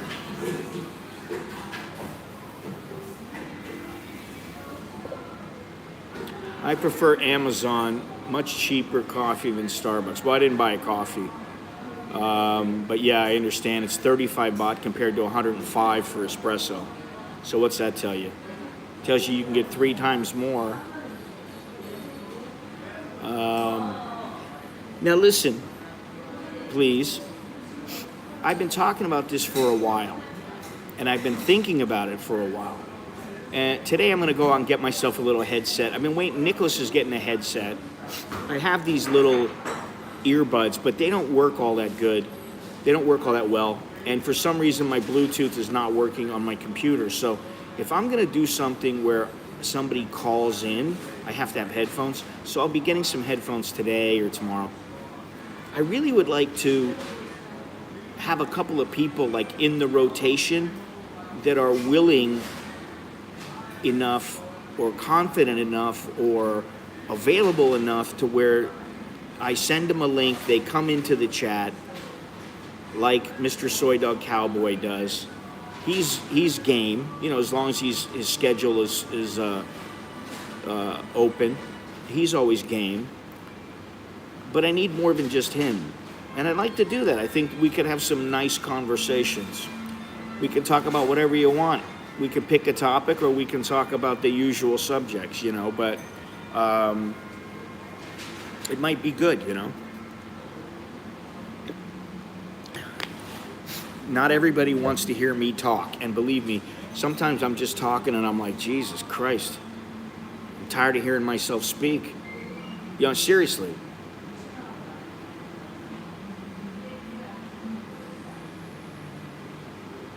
I like this song. And you know why I like this song? Memories. When I was in 2nd grade, my class sang this song, and we sang, you know, all the Christmas songs for the parents, you know, in the auditorium or whatever. This was the song that we nailed. We had this,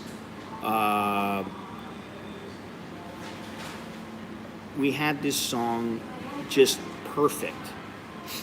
And I remember singing it, and I felt so good, and I was just a little twerp. And I've always remembered this song because of that.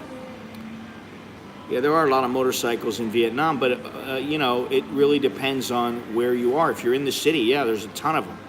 Once you go out a little ways, there's not as many. But, you know, there's a lot of motorcycles here in Bangkok.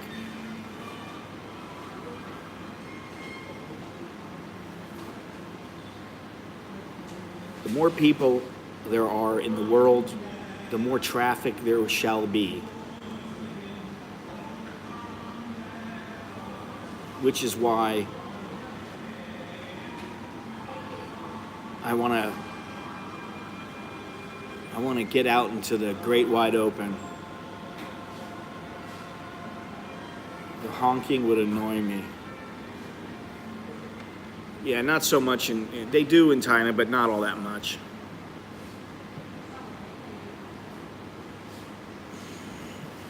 I didn't particularly like Ho Chi Minh because of how crazy it was, because of all the motorbikes.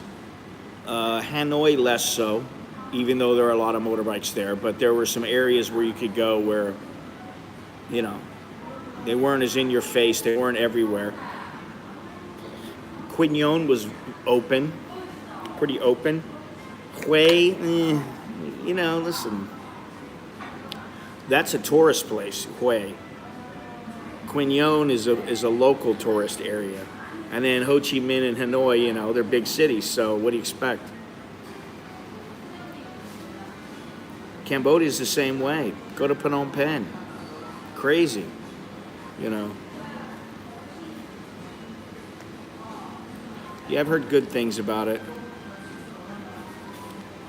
I forget the guy's name. I used to send him a message on whatever that Vietnamese app was, because I was going to go back to Vietnam.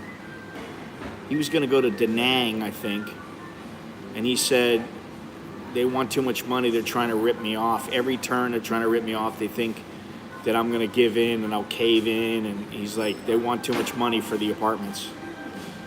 So I don't know if he moved there or not, but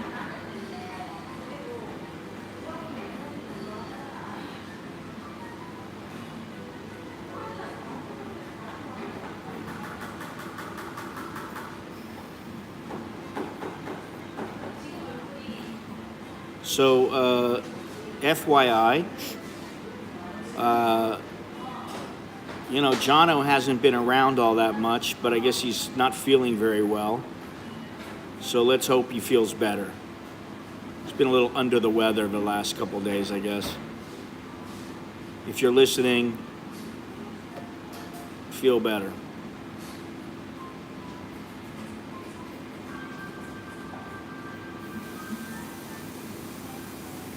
And if you would be so kind, please leave a thumbs up. Subscribe if you haven't done so already. Don't be shy about leaving a comment after the fact. Or you can message me, you know, that's fine too. I don't promise I'll return a message, but, you know, depends. I may talk about it, like the one guy telling me I should go from island to island. Okay.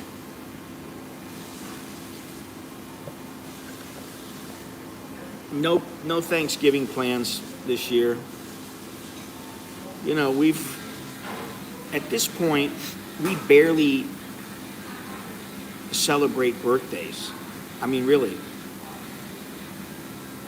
I was thinking about just buying a Christmas Kinks again. They got the same music on every day. Down the street from my house, next to the Korean joint, is a little place that sells like plastic and all kinds of things, but they also have fake Christmas trees. So I thought maybe this year I'll surprise everybody and I'll just buy a little Christmas tree. But then you got to get the lights, and my wife, she probably put them away somewhere. She don't know where they are, which means you got to buy the lights, you got to buy the little star, and then you got to buy gifts to put under it. And none of them care. That's the thing.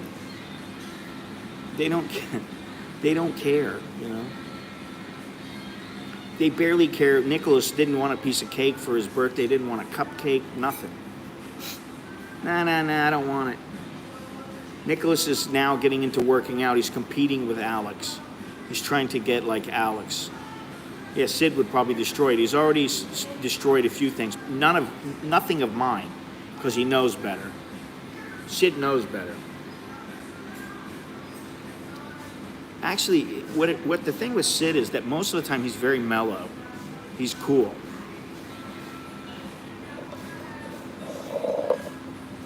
But when he gets crazy, he gets really crazy. There you go, Gennaro. She's bad. She's bad. You think Sid had too much LSD? Probably.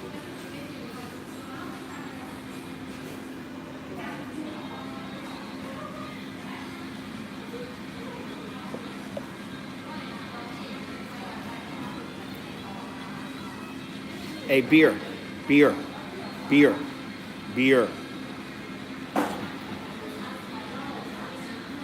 Am I say you bad? You bad? เปย์แบงค์ต้องใส่ ข้างล่างก็ bad โน้ ไม่ดีผู้หญิงไม่ดี Very good. But I like the jacket though, really. Nice jacket. Yeah. แต่โนแบงค์นะโนแบงค์ Why every Thai girl is not bad? They're all the same. No, I'm not. I'm good girl. Okay, up to you. Whatever you say.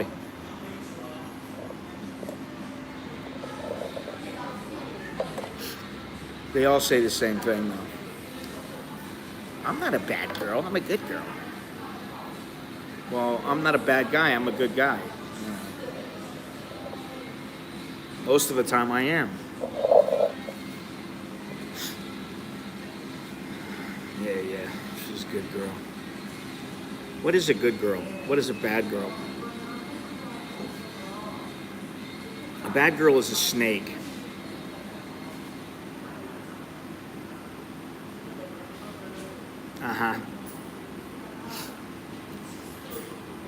Listen, they're good girls until they're not. That's how it works. And she's not a girl, she's a lady. I hate to tell you this. She's a lady. I think she's 27, 28. She's not like a girl. I mean, like, I think Preo is 22. She's a young lady, or, you know, you could still get away with calling her a girl. But, like, Beer and Tian and anybody else who's, you know, 30, 35, they're not really girls. They're ladies, they're women.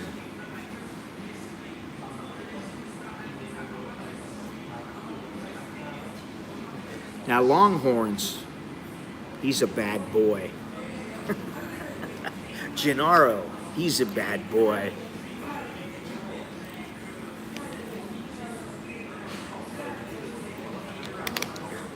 We know the truth about them.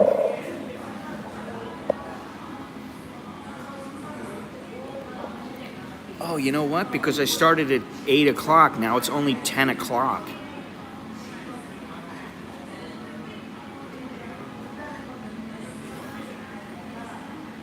They're girls to you? Whatever. They're females. Those are girls.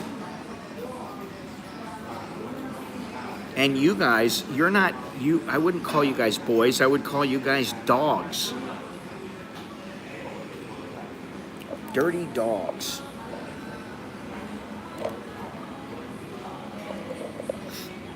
What's today? Tuesday? Today's a Tuesday? Yeah. So I'm gonna stream. I think I'm gonna stream tomorrow or the next day. And what I'll do is I don't know. I may walk Ramkhamhaeng, Huamak area over by FBT, or I may go down to Ratchada, which is what I was thinking about doing today. Go down to Ratchada, go to Fortune Town. I don't know how many of you know Fortune.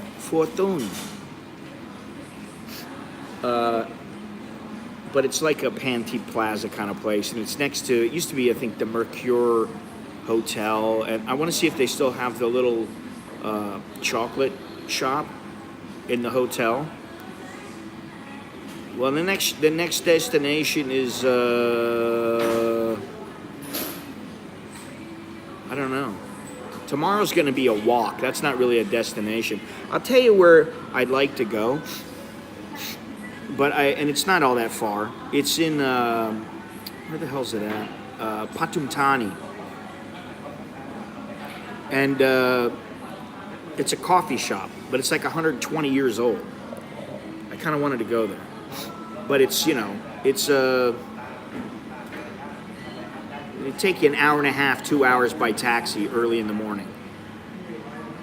You don't want to go by boat and by public transport. It's too much of a pain in the ass. But I don't know where I'm going to go next. I got to think about it. Wherever I go, I probably should take my wife with me. She'll be a little happier. My kids will be happy that we're not home. And they're not bad. They'll just sit around watching movies or playing guitar or something. But yeah, I got to think about it. I got to finalize something. Mega Bangna, that is on my agenda. I'm not going to any national park like Khao Yai if I'm not going to spend the night, spend a couple of days there. It's just, to me, it's a waste. I don't want to take I don't particularly like long day trips, or I would go early in the morning to Ayutthaya and then come back late in the afternoon. I could do that pretty easily. That's another thing, Ayutthaya. There's a lot of places, I've talked about them, and it's just one day I'm like, oh, I really want to go to this place, and then the next day I'm like, I don't want to go there. There you go, Gennaro.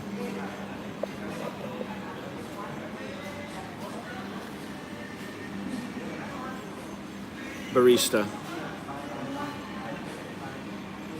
girl. Well, thank you, Andrew. I'm a cool man. I'm not a cool boy. A guy, okay, I can accept that.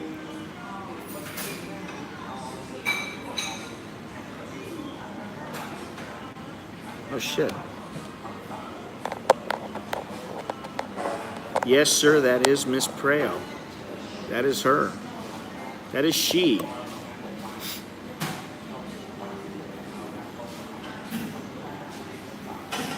She's a hard worker. They all work hard here. I'll give them that. None of them are lazy. They do not accept laziness here. If you go back and you go into some place where they're selling cologne, or they're selling shoes, or they're selling something like that. You got girls, they're hiding. Even in the grocery, you got girls, they're hiding, and they're on their phones texting their boyfriend as they're hiding behind, the rice, the pile of rice. And you're like, where's the girl that I need to ask her a question? Where's the staff?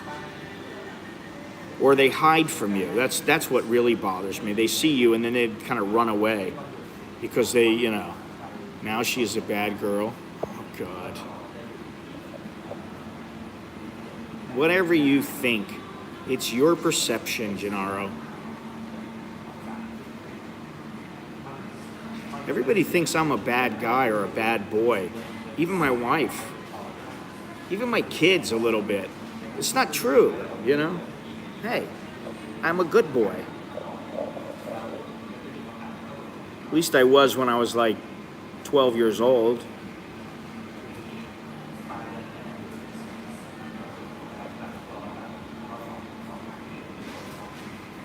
I'll tell you what though, one thing that you can notice,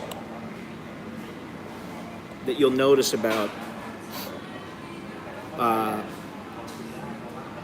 Thai staff, it's not only women, but Thai staff, they're not like rushing to do their job. They don't haul ass around and try to get things, oh, let me get this, let me get that, oh, now the little guy who does the cleaning here, he does do that. But other than that, I can't think of any other place where they rush around. They take their sweet ass time, and it's like, hey, this is the Thai way. We do things at a reasonable pace. Don't expect us to sprint for you, which, in the United States, I guess maybe they're like that now too. I don't know. Except if you're at the post office where they bend over backwards for you. That's a joke.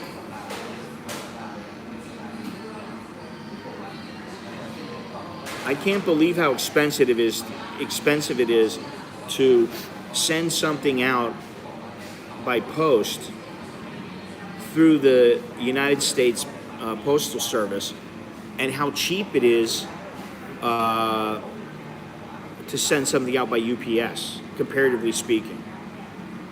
It's unbelievable. It's like, how are you not making a profit? It's the same thing with Thai Airways. How are you not making a profit? I don't get it. Maybe because they shouldn't be paying somebody $25 an hour that's sitting on their fat ass and, doesn't want to get up because they got to check a post office box. I don't know. Sorry, I don't mean to offend all the postal workers. Let me alienate some other people. I probably alienated all the women in the world. Let me alienate all the postal workers.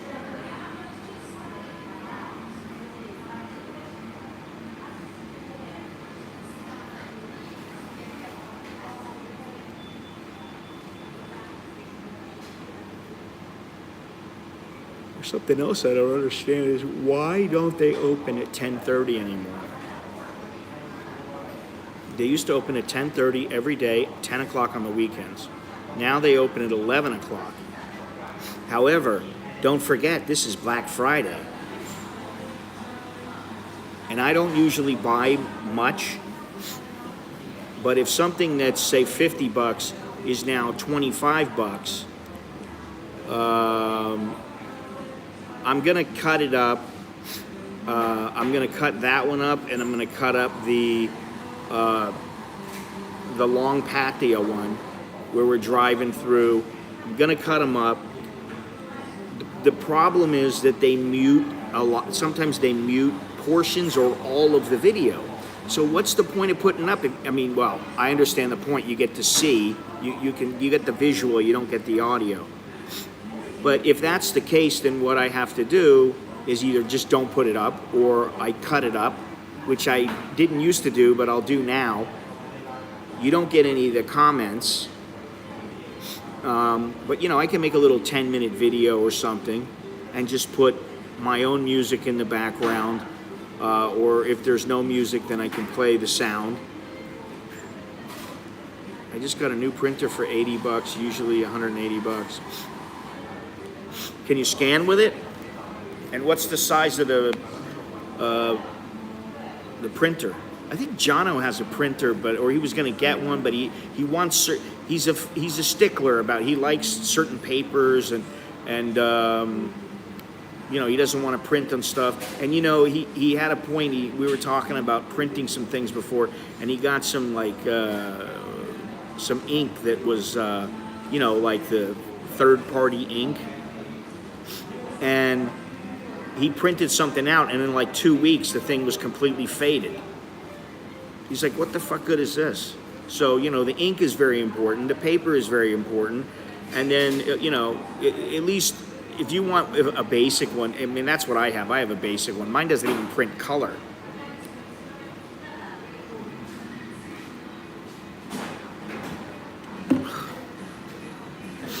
I'm sure she'd appreciate that.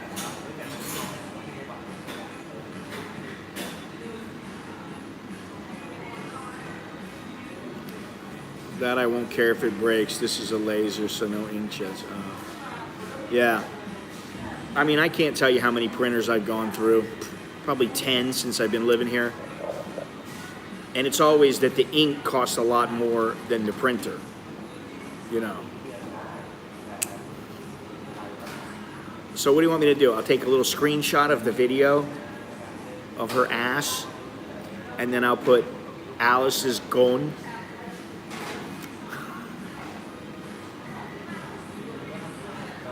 Bunch of freaking horny bastards. When you get older, you'll see, like, yeah, okay, you know, it's good until you're done. Once you're done, you know. What was the one that where I was watching? What was that show I was watching? Oh, it was Sons of Anarchy. He's got some slut in bed with him. The guy who's the main character, Jax.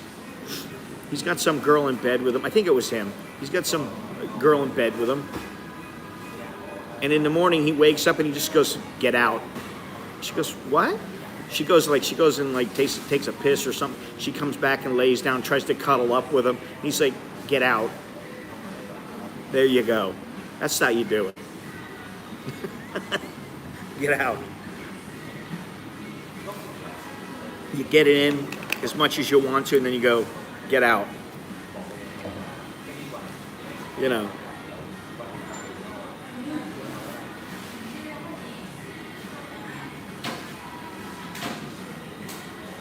Or if you don't want them to sit down next to you, here's another little tip. If they come up to you and they start massaging you, you just turn around and say, "No, stop." And they'll stop. If they come up, "Oh, one drink for me," get away from me. They might think you're an asshole, but they'll get away from you. That's how you do it. You don't go, "Oh, sweetheart, you know, I would like to buy you a drink, but I really don't want to," and nah, get the fuck away from me. I'm sorry if that sounds misogynistic, but we're dealing with, you know, sharks. You don't swim up to a shark and kiss his ass. You rip out his underbelly. Oh God, what is this? What has this live streaming done to me? Even my mother said to me, I wish I could tell my friends to watch your live streams and your videos, but they've already said to me, "He used to be such a sweet young boy. What happened to him?"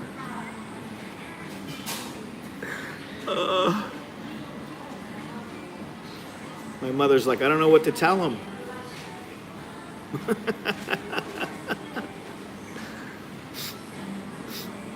Or as they say in Thai, "Put trong trong," speak straight, get to the point.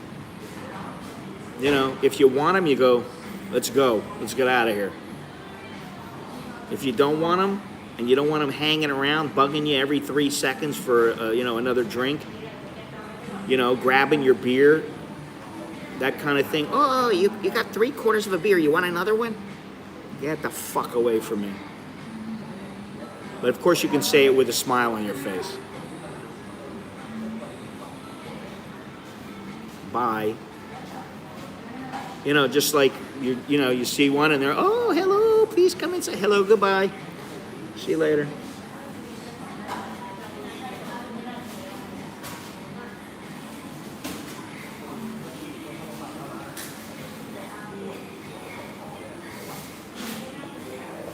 I have a buddy. I've been meaning to call him. I told him I'd call him. That was about 2 months ago, 3 months ago. I still haven't called him. Need to call him. He was a guy who, he met my wife before we were married. And he actually came out here to the mall. We were going out to lunch or something, and then we were going to go out later that night. And my wife was going shopping, and she sees him, like grinning at some girl, and then he's like spinning around, like following her, and like, giggling like a little schoolboy. I mean, the guy's like, he was like 38 years old. He's giggling like a little schoolboy, keeps walking. Then he sees some little, like Dairy Queen girl, and he's like all googly-eyed.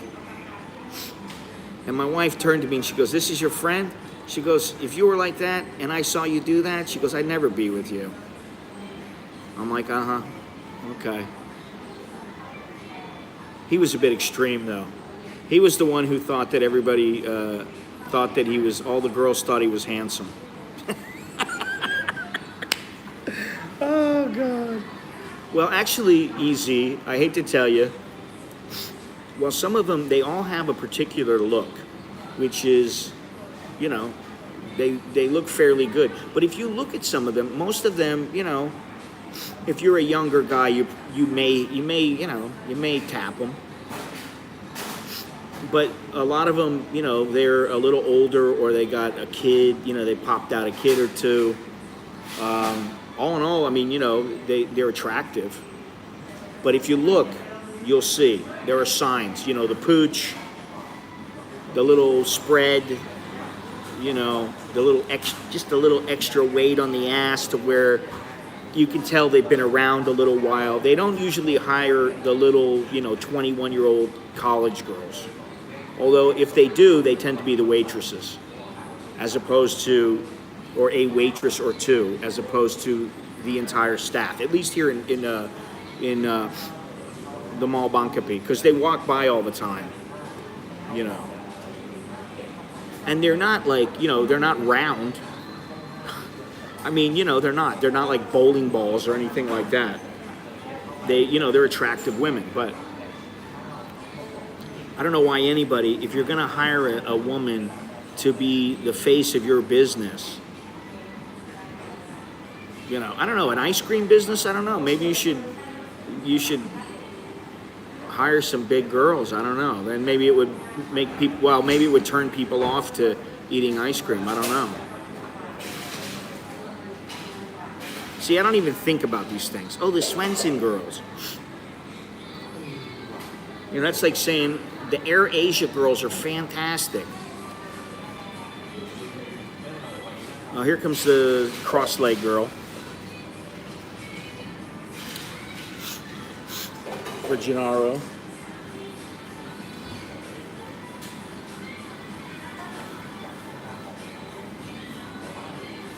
That's because you're married. Well, listen, I get, hey, if you're single and you're not an old man, and I'm not saying I'm not that old. I'm not at that point yet, but if you're a single guy, and you just want to have a bit of fun, then they're great,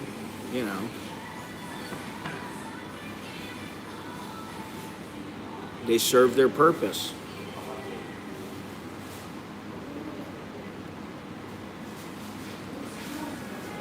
Oh, well, thank you very much, Easy.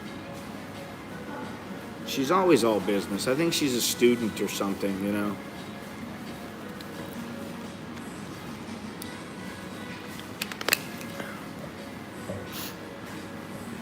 Whatever, Listen, I know there's some of you guys out there, you like them big. Don't lie. You probably attend the Miss Chang pageant religiously every year. And, if they're not over 200, you don't even consider them. I'm sure there's a guy or two on this stream. I'm sure there's a guy or two who doesn't care what they look like as long as they have nice feet or something like that. To each his own. Beauty is in the eye of the beholder.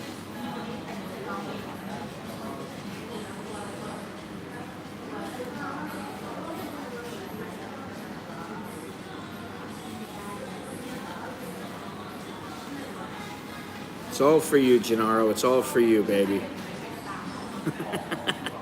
Pumpui Mamas. It's like Big Mama's house. I don't know. I told you guys that story the other day when I was in the aircraft, and the lady was trying to get her kid into the bathroom, and she couldn't fit her big ass into the bathroom. She had to keep the door open.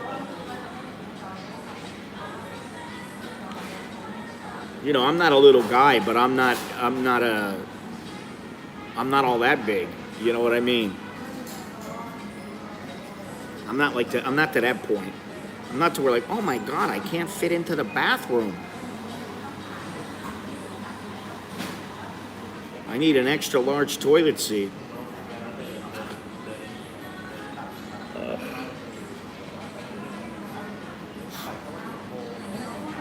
Here you go, Gennaro. Hard to see, but it's your barista of the day.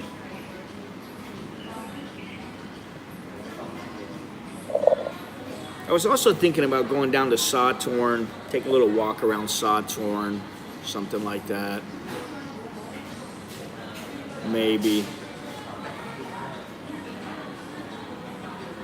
Anywhere there's a lot of people.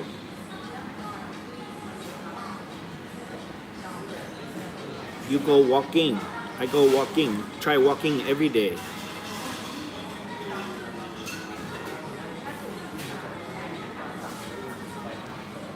You guys should walk with me. That's the thing.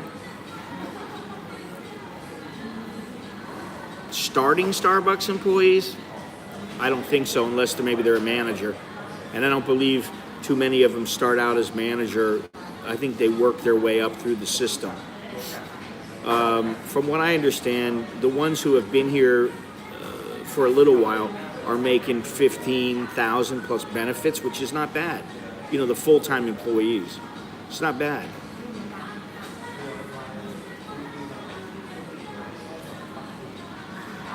You know, I mean, I don't know what the deal is with beer or Preo. I don't know their living arrangements. I think Preo might have said to me she lives alone or lives with her mother or something. I forget.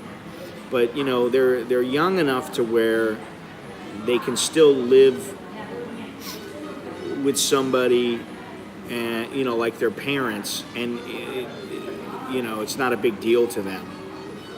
It's not like they're 50 and they're like, you know, I'm working at Starbucks, living with my, I don't know how many 50-year-old Starbucks employees there are. I think the oldest one I can remember is about 40, and they were a manager. They were like a regional manager.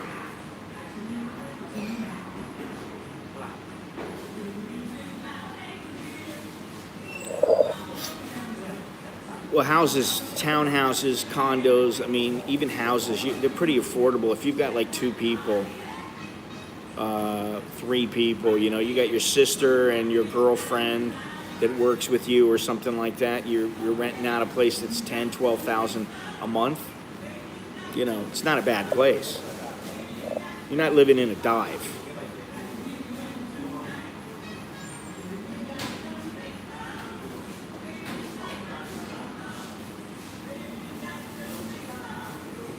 You know, the thing too is that a lot of times if you're conversing with somebody they're doing a job, you know, it's not like I came in here and the first time I saw any of these girls, I started asking them their personal business. It's taken years to get to know some of them and to, you know, for some of them to know that I come in here all the time or whatever. You sound like the perfect chowderhead, Gennaro. How much do you think that you know, somebody like Cake was making? I mean, you know, she couldn't have been making more than $25,000 a month, $25,000 a month. That's not all that much, but you know, for here, depending on your situation and how your life is set up, it's enough. You know, they know. This is the thing. They and also by osmosis, you learn, hey, if I want to buy some vegetables, I don't always buy them in the grocery store. I go to the market. I'm going to get a better price. You know, so-and-so's got the pad thai. It's only 20 baht on Wednesdays, so they go there. You know, they know the ins and outs. Somebody who's just coming over here and they, you know, listen, you know, or they decide they want to live like a Westerner all the time. Well, then you better have the money. That's all. I mean, you can do it. It's very easy. There's a lot of people. There's guys I know in Phuket and in Pattaya and in Bangkok. You know, they're pulling in 4,000-5,000 US a month, and they, you know, if they eat Thai food, it's because they're going out to a restaurant that serves like Thai and German food or something like that, or they're going out with their girlfriend to a little Thai restaurant, and it might be 100 baht for a dish that, if you go into the food court, it's 40 baht. You know what I mean? They're very. It's not only the women, the men. They're very pragmatic, and you know, they're pretty sharp.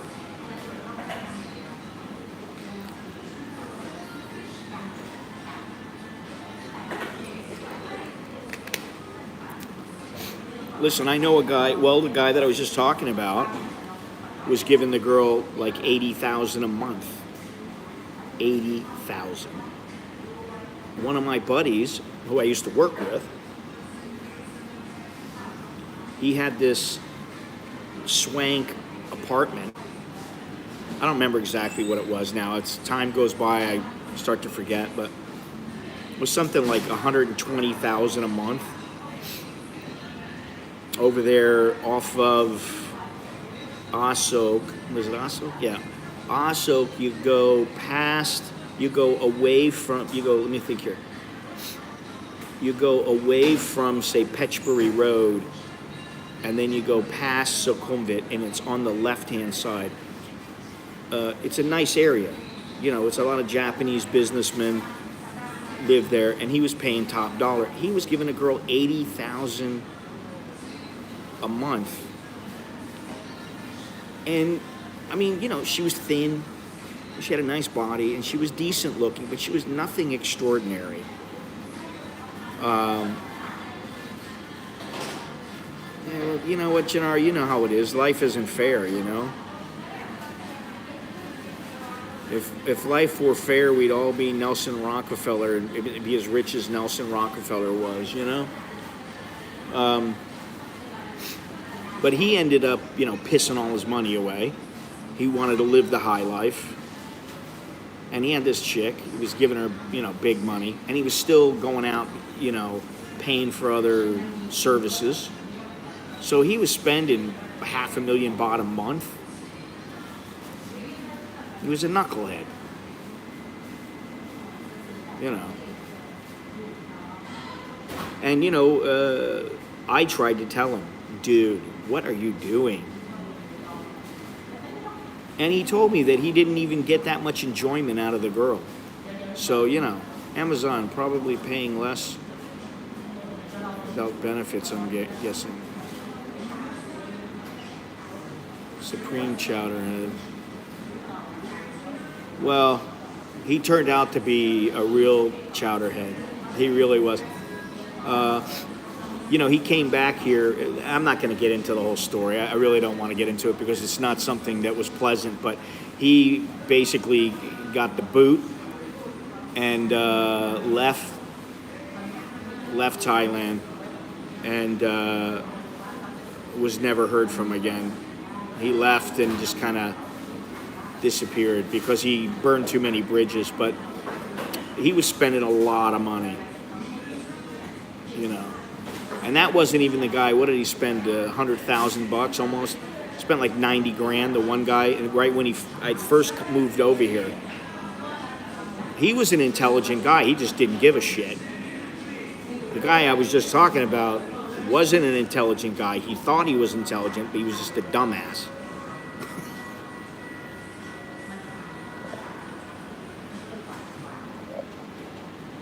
This is a guy, he was going to all the G clubs and, being Mr. Big Spender. And at the end of the night, you'd ask him, hey, how much did you spend? 60,000 baht. Jesus Christ,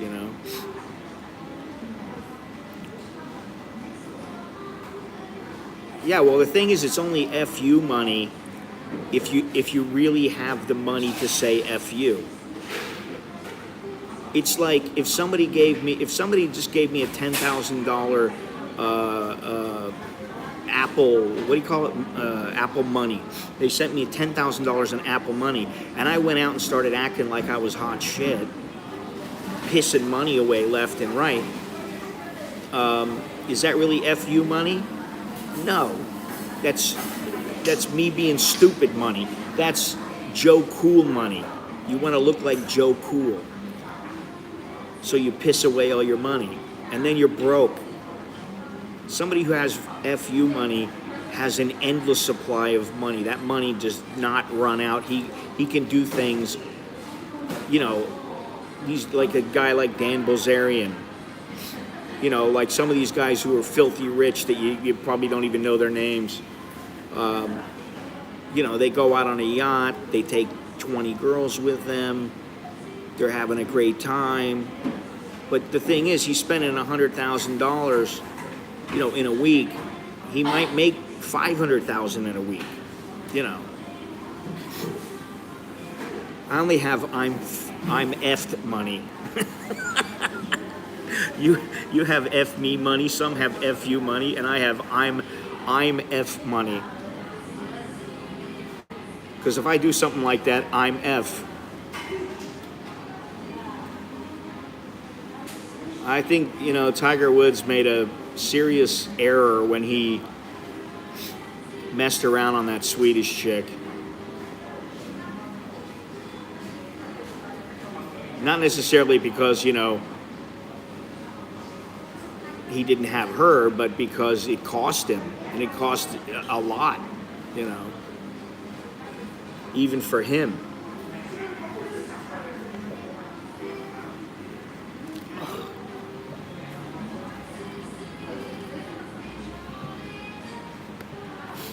So we went on a little walk. We're listening to a little Christmas music. What's today? Oh, so the end of the week is Thanksgiving, right?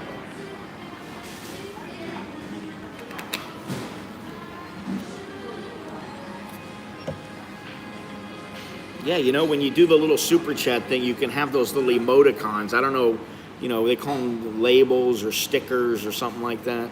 I never have got the whole, what's the big deal, but some people really like them, I guess. YouTube makes it seem, anything YouTube does, they make it seem like it's incredible. Now you can watch videos on YouTube. Wait, I thought I could already watch them. Yeah, but now you get to watch them with ads in the video.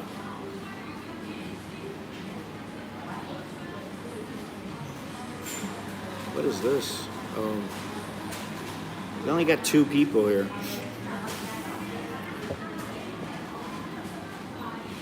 Her parents were richer than him.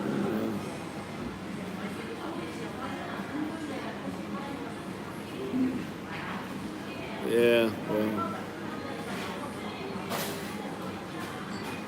Listen, for somebody like him, now imagine some of you guys come over here as a tourist. You come over here and you got some girl and you actually like her, but you're hesitant and you're like, I don't know if I want to get involved with this chick. But because she ain't gonna hang around, if you tell her, yeah, I got 20 other girls. You tell her, yes, baby, it's you, don't worry. And then you're tempted by all these other women. Now imagine Tiger Woods, the temptation that he has, or Tom Brady, or somebody like that,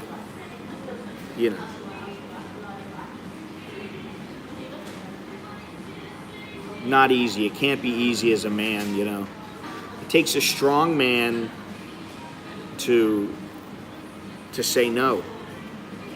I started putting together a list of 100 things I recommend if you're in Thailand or you're moving to Thailand or when in Thailand.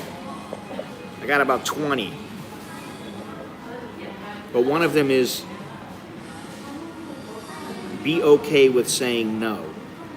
Because that's the thing, a lot of guys won't say no. You know, they think they're going to be viewed as cheap. They think that, you know, the girl won't like them. And, you know, the bottom line is big deal, so she doesn't like you. You tell her, no, I'm not going to give you that $80,000 every month. You know, here's 100 baht for cab fare.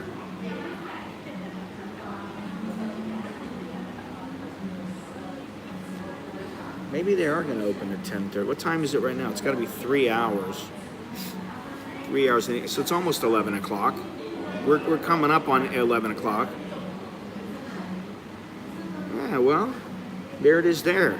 And you can still sit back in your chair, have a beer, take a little looky look, you know. Learn how to, you know, I forgot I did a video that was called that. Learn how to say no. The ability to say no is underestimated. It's a skill. You know, if you ever see me sometimes when like somebody, you know, like tout or like some girl is walking by selling something or something, or she's begging me for money. And I try to be decent to the people who, you know, need money, but I also look at their situation. Look, if it's some guy and he's like laying there and he's filthy and you can tell he's in a bad way physically, then I don't have a problem. You know, if I got some money in my pocket and I can give it to him, I'll give it to him. It's the ones who are just, you know, they're scammers. This is all they're doing. You know, I always blame it on my wife. Oh, I'm really sorry, but I don't have any money, and if I give you some money, my wife's going to be very angry. Just blame it on them. In Thailand, they understand that. You know, oh, my wife, she said, no, I cannot spend any money today. I know that might sound weak, but it's not. It works.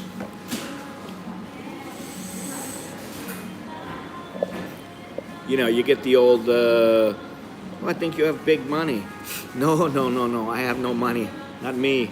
My wife, my family have big money, but not me. No, I don't have money. There are ways to get out of it.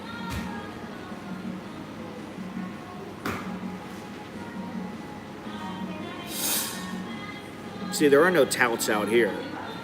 That's the thing. That's what I love. That's something I like. If you're comparing here and Pattaya, like down on Beach Road, what I like is there's nobody bugging you. There's nobody saying, you know, you want this, you want that, you're gonna go here, where are you going, you want lady. There's none of that bullshit. Which is what it is.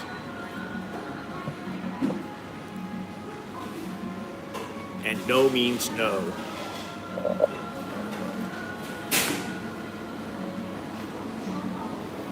It's getting busy here. See, that was the, look, right there. The girl that just, she's right over here. She just walked by in all black. You can barely see her. That girl,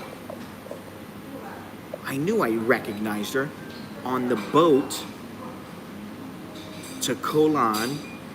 There was a girl sitting with a guy, and I said, that girl looks familiar. Maybe she works in the hospital, she's a nurse or something. No, she's a girl who works at the, what was the counter over there? The L'Oreal counter. It's right next to the grocery. So every time I go by there, I see her there. You know, it's impossible not to see who's working.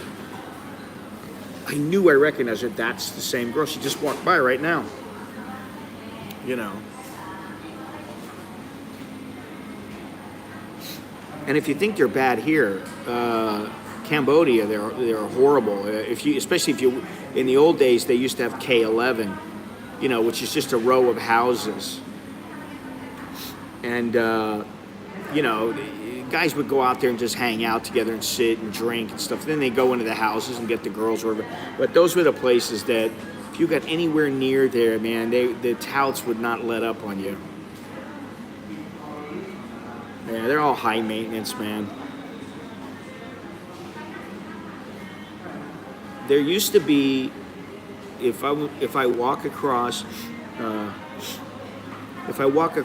to the Mart Plaza, their Happy Land, and I go through this way, on the left side, there used to be a girl that worked at the phone, a little phone shop. I don't know her, don't know her name, never asked, didn't care. Little thing, she had a couple tattoos or whatever. And I talked about this every single time I walked by. I'd say 9 out of 10 times, not every single time. 9 out of 10 times I'd walk by, whether coming or going, she would be putting makeup on. If she wasn't putting makeup on, it was either because she wasn't there or because she had a customer. And now, I don't know, they move things around a little bit and she's not there anymore. But every single time I go by and I go, Jesus Christ, this is every time I come by, she's putting makeup on. I'm like, what the hell? And I would come by at different times. It doesn't matter what time of the day. You go by at 3 o'clock in the afternoon, 10 o'clock in the morning when they first open up, at noon, it wouldn't matter. Putting on makeup, which to me is ridiculous. The Coconut Girl is over there. She's about a 10-minute walk, something like that. I walked through there yesterday. She was working yesterday.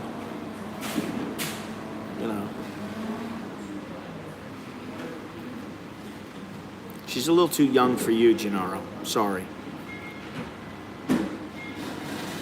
You're too old for her. She's not too young for you. You're too old for her.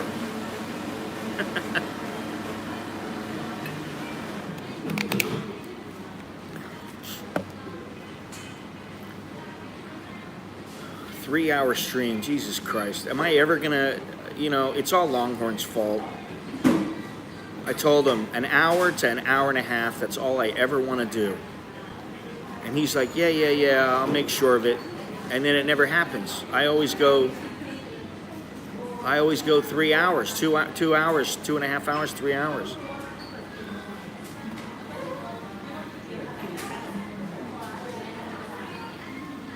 Nah, it's okay, Gennaro. I've already made the judgment. With my experience, allow me to be the judge. With my vast years of experience.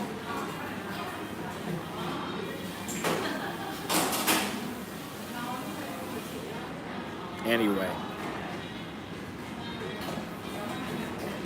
The mall is almost open. What was I going to get today?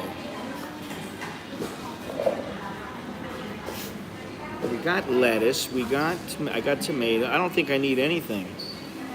Maybe I'm going to get the film changed on my phone because it looks like it's starting to wear down to the actual glass. And I want that non-glare film. Pasta. I don't need pasta. Actually, we're a little low on pasta, but I'm not eating a lot of pasta. I don't want to eat a lot of pasta and bread and stuff like that. And what are you, 52? So 30 years difference? Yeah, I guess that's about right.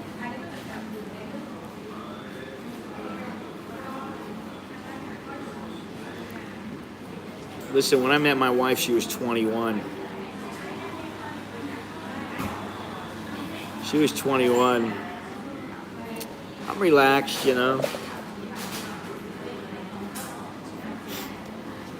Hey, listen, I can tell you that knowing my son, who was 19, and my other son, who was 18, and then the other day, the Hooters girl was 20. I'm like, listen, I wouldn't call myself always the most adult or emotionally developed human being, but like, they are baby. Seriously. Now, you may not think that, the ass of that girl was baby. Some of you guys, I know you were drooling and everything, but she was a baby mentally. Either that or she wasn't the brightest bulb in the lot. Who knows? Maybe she's very mature, but she's not very bright intellectually. Or maybe she's very smart, but she's not very mature. I don't know. Doesn't matter. I like that rule, the divide in half plus 7. If you're 40, divide in half, that's 20 plus 7. 27. Pretty good. If you're 50, that's 25, 32. Let's see, I was 32, which is 16, minus plus 7, it's 23. So I was a little under.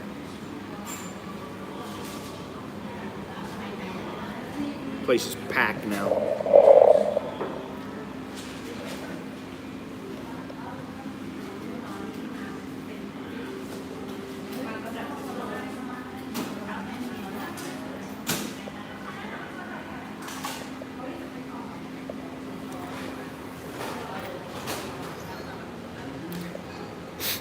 Staff straight ahead on the phone. Another one. Look at this one over here, sitting down on the floor, messing with her hair, scratching her head. I guarantee you she's on her phone.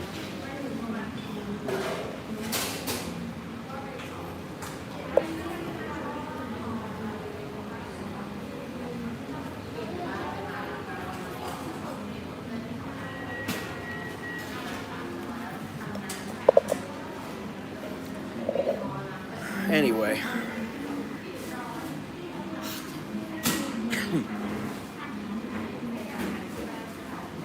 So I got to think of where I'm going to go tomorrow or Thursday. Take a little walk. And if there's anybody, and I mean anybody, who, you've been a regular in this stream, and you would like to come on and converse with Mr. Soy Dog Cowboy and myself, and you don't have to have your face shown. If you want some anonymity, or you're an ugly bastard and you don't want to show your face, we can just do the audio, and we can talk about, a wide assortment of subjects. So, I think that would be good. Might liven the streams up a little bit. Do that like once a week.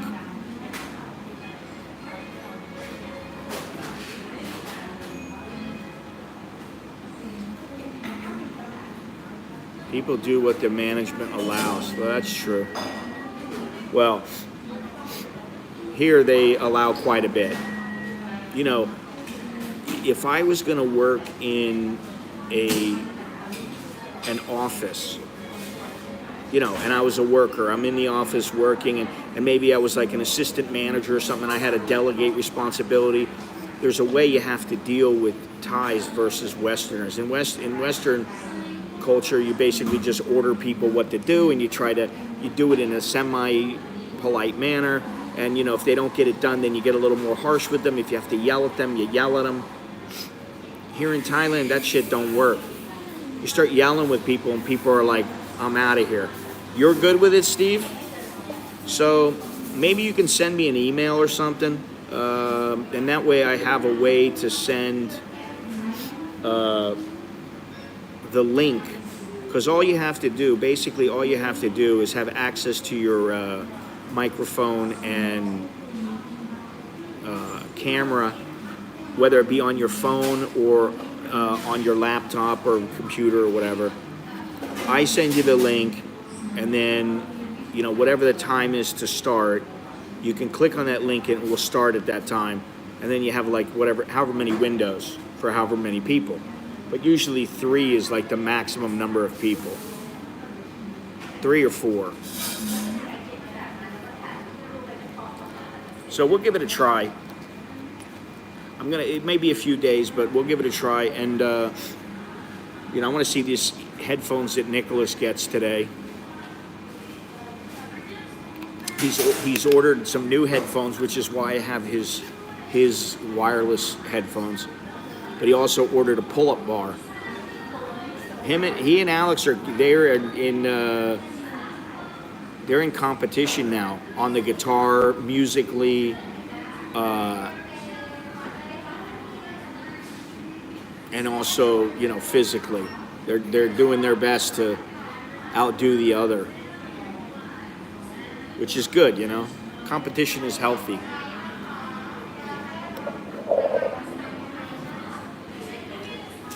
By now, all the sweat has dried. This is the reason that everything fell earlier is because this table shakes. Just hit it a little and it moves.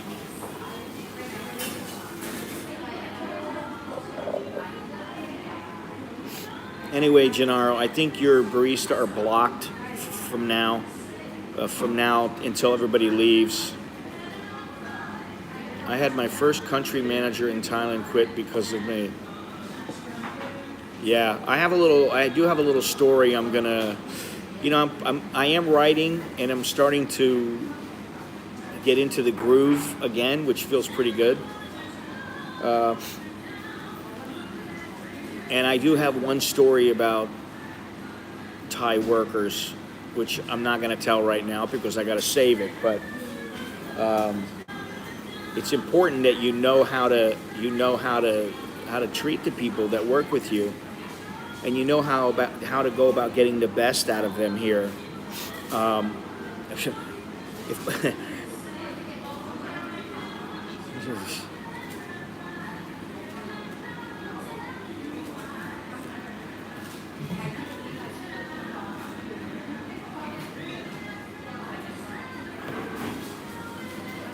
One thing, like when I look at the work environment here,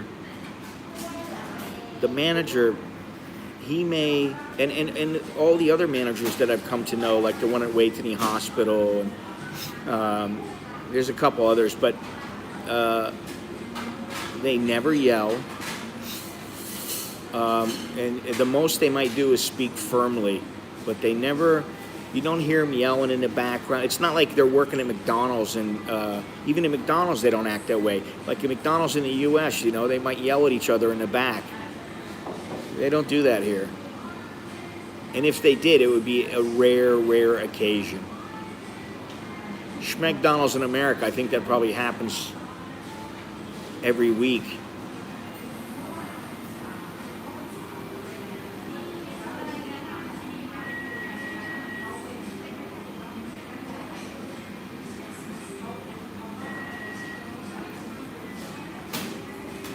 Anyway, boys and girls,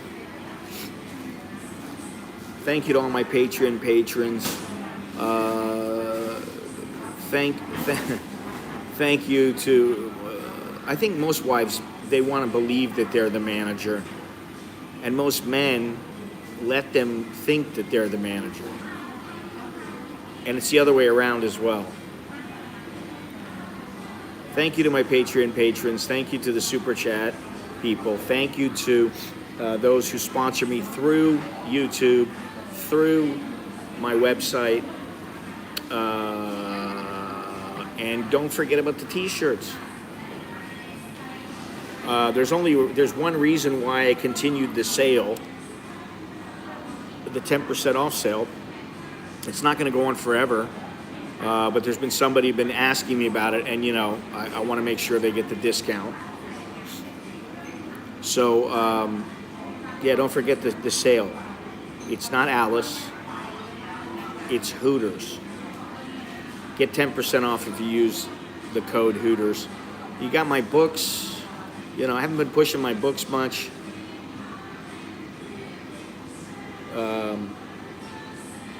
But I have been working on some new stuff, and it feels good. Always feels good to feel like you're accomplishing something. What else? Yeah, leave a thumbs up.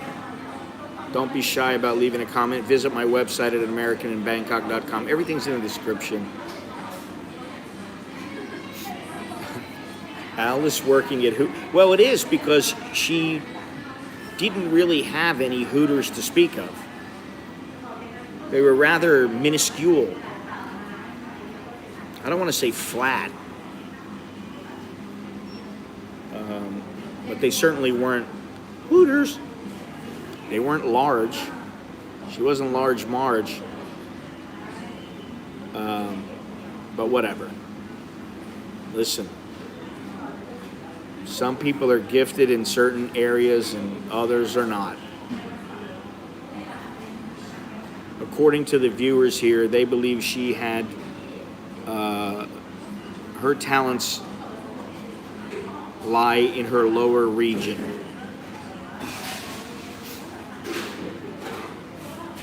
She has a little something.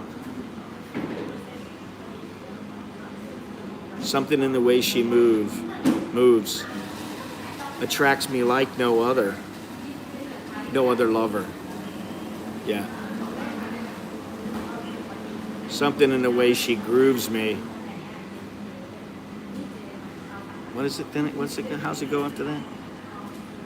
I don't want to leave you now. Yeah, I don't want to leave you now.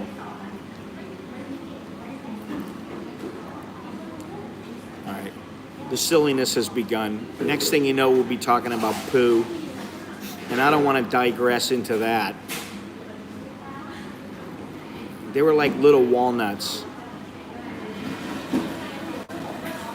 Right? Longhorns, they were like little acorns, little walnuts. That's about it. I mean, honestly. You know, they know how to make it look like, you know, it's an illusion. Kind of like it's an adventure, it's an illusion. And they use their illusion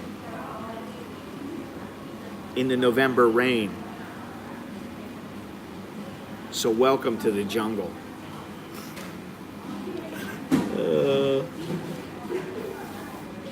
Mr. Brownstone.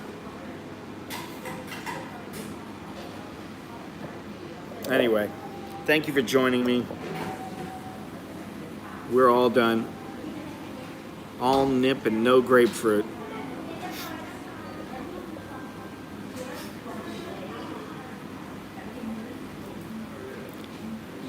Let's keep it classy. Let's keep it classy. YouTubers. Can we keep it classy? Save that for your private discussions behind closed doors. Because when we get behind closed doors, I don't know the next verse. Anyway, I'll talk to you guys later.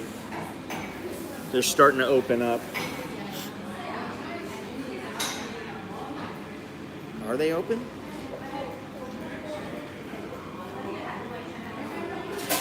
I never like to come early also. You know, like right when they open. I don't like to do that. And you know why?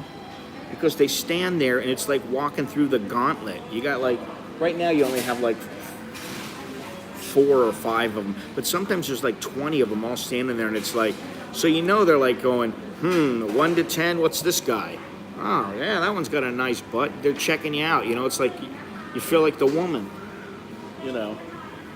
This girl's trying to get in. She's locked out.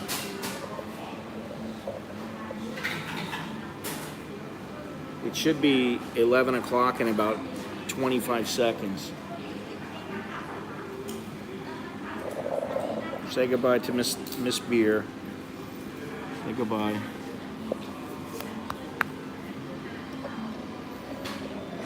She's opening up, and I'm saying goodbye. So take it easy. Choke D, Jerkin Mai. I'm Scott. I'm an American in Bangkok. Until next time, which might be tomorrow, might be Thursday. Later.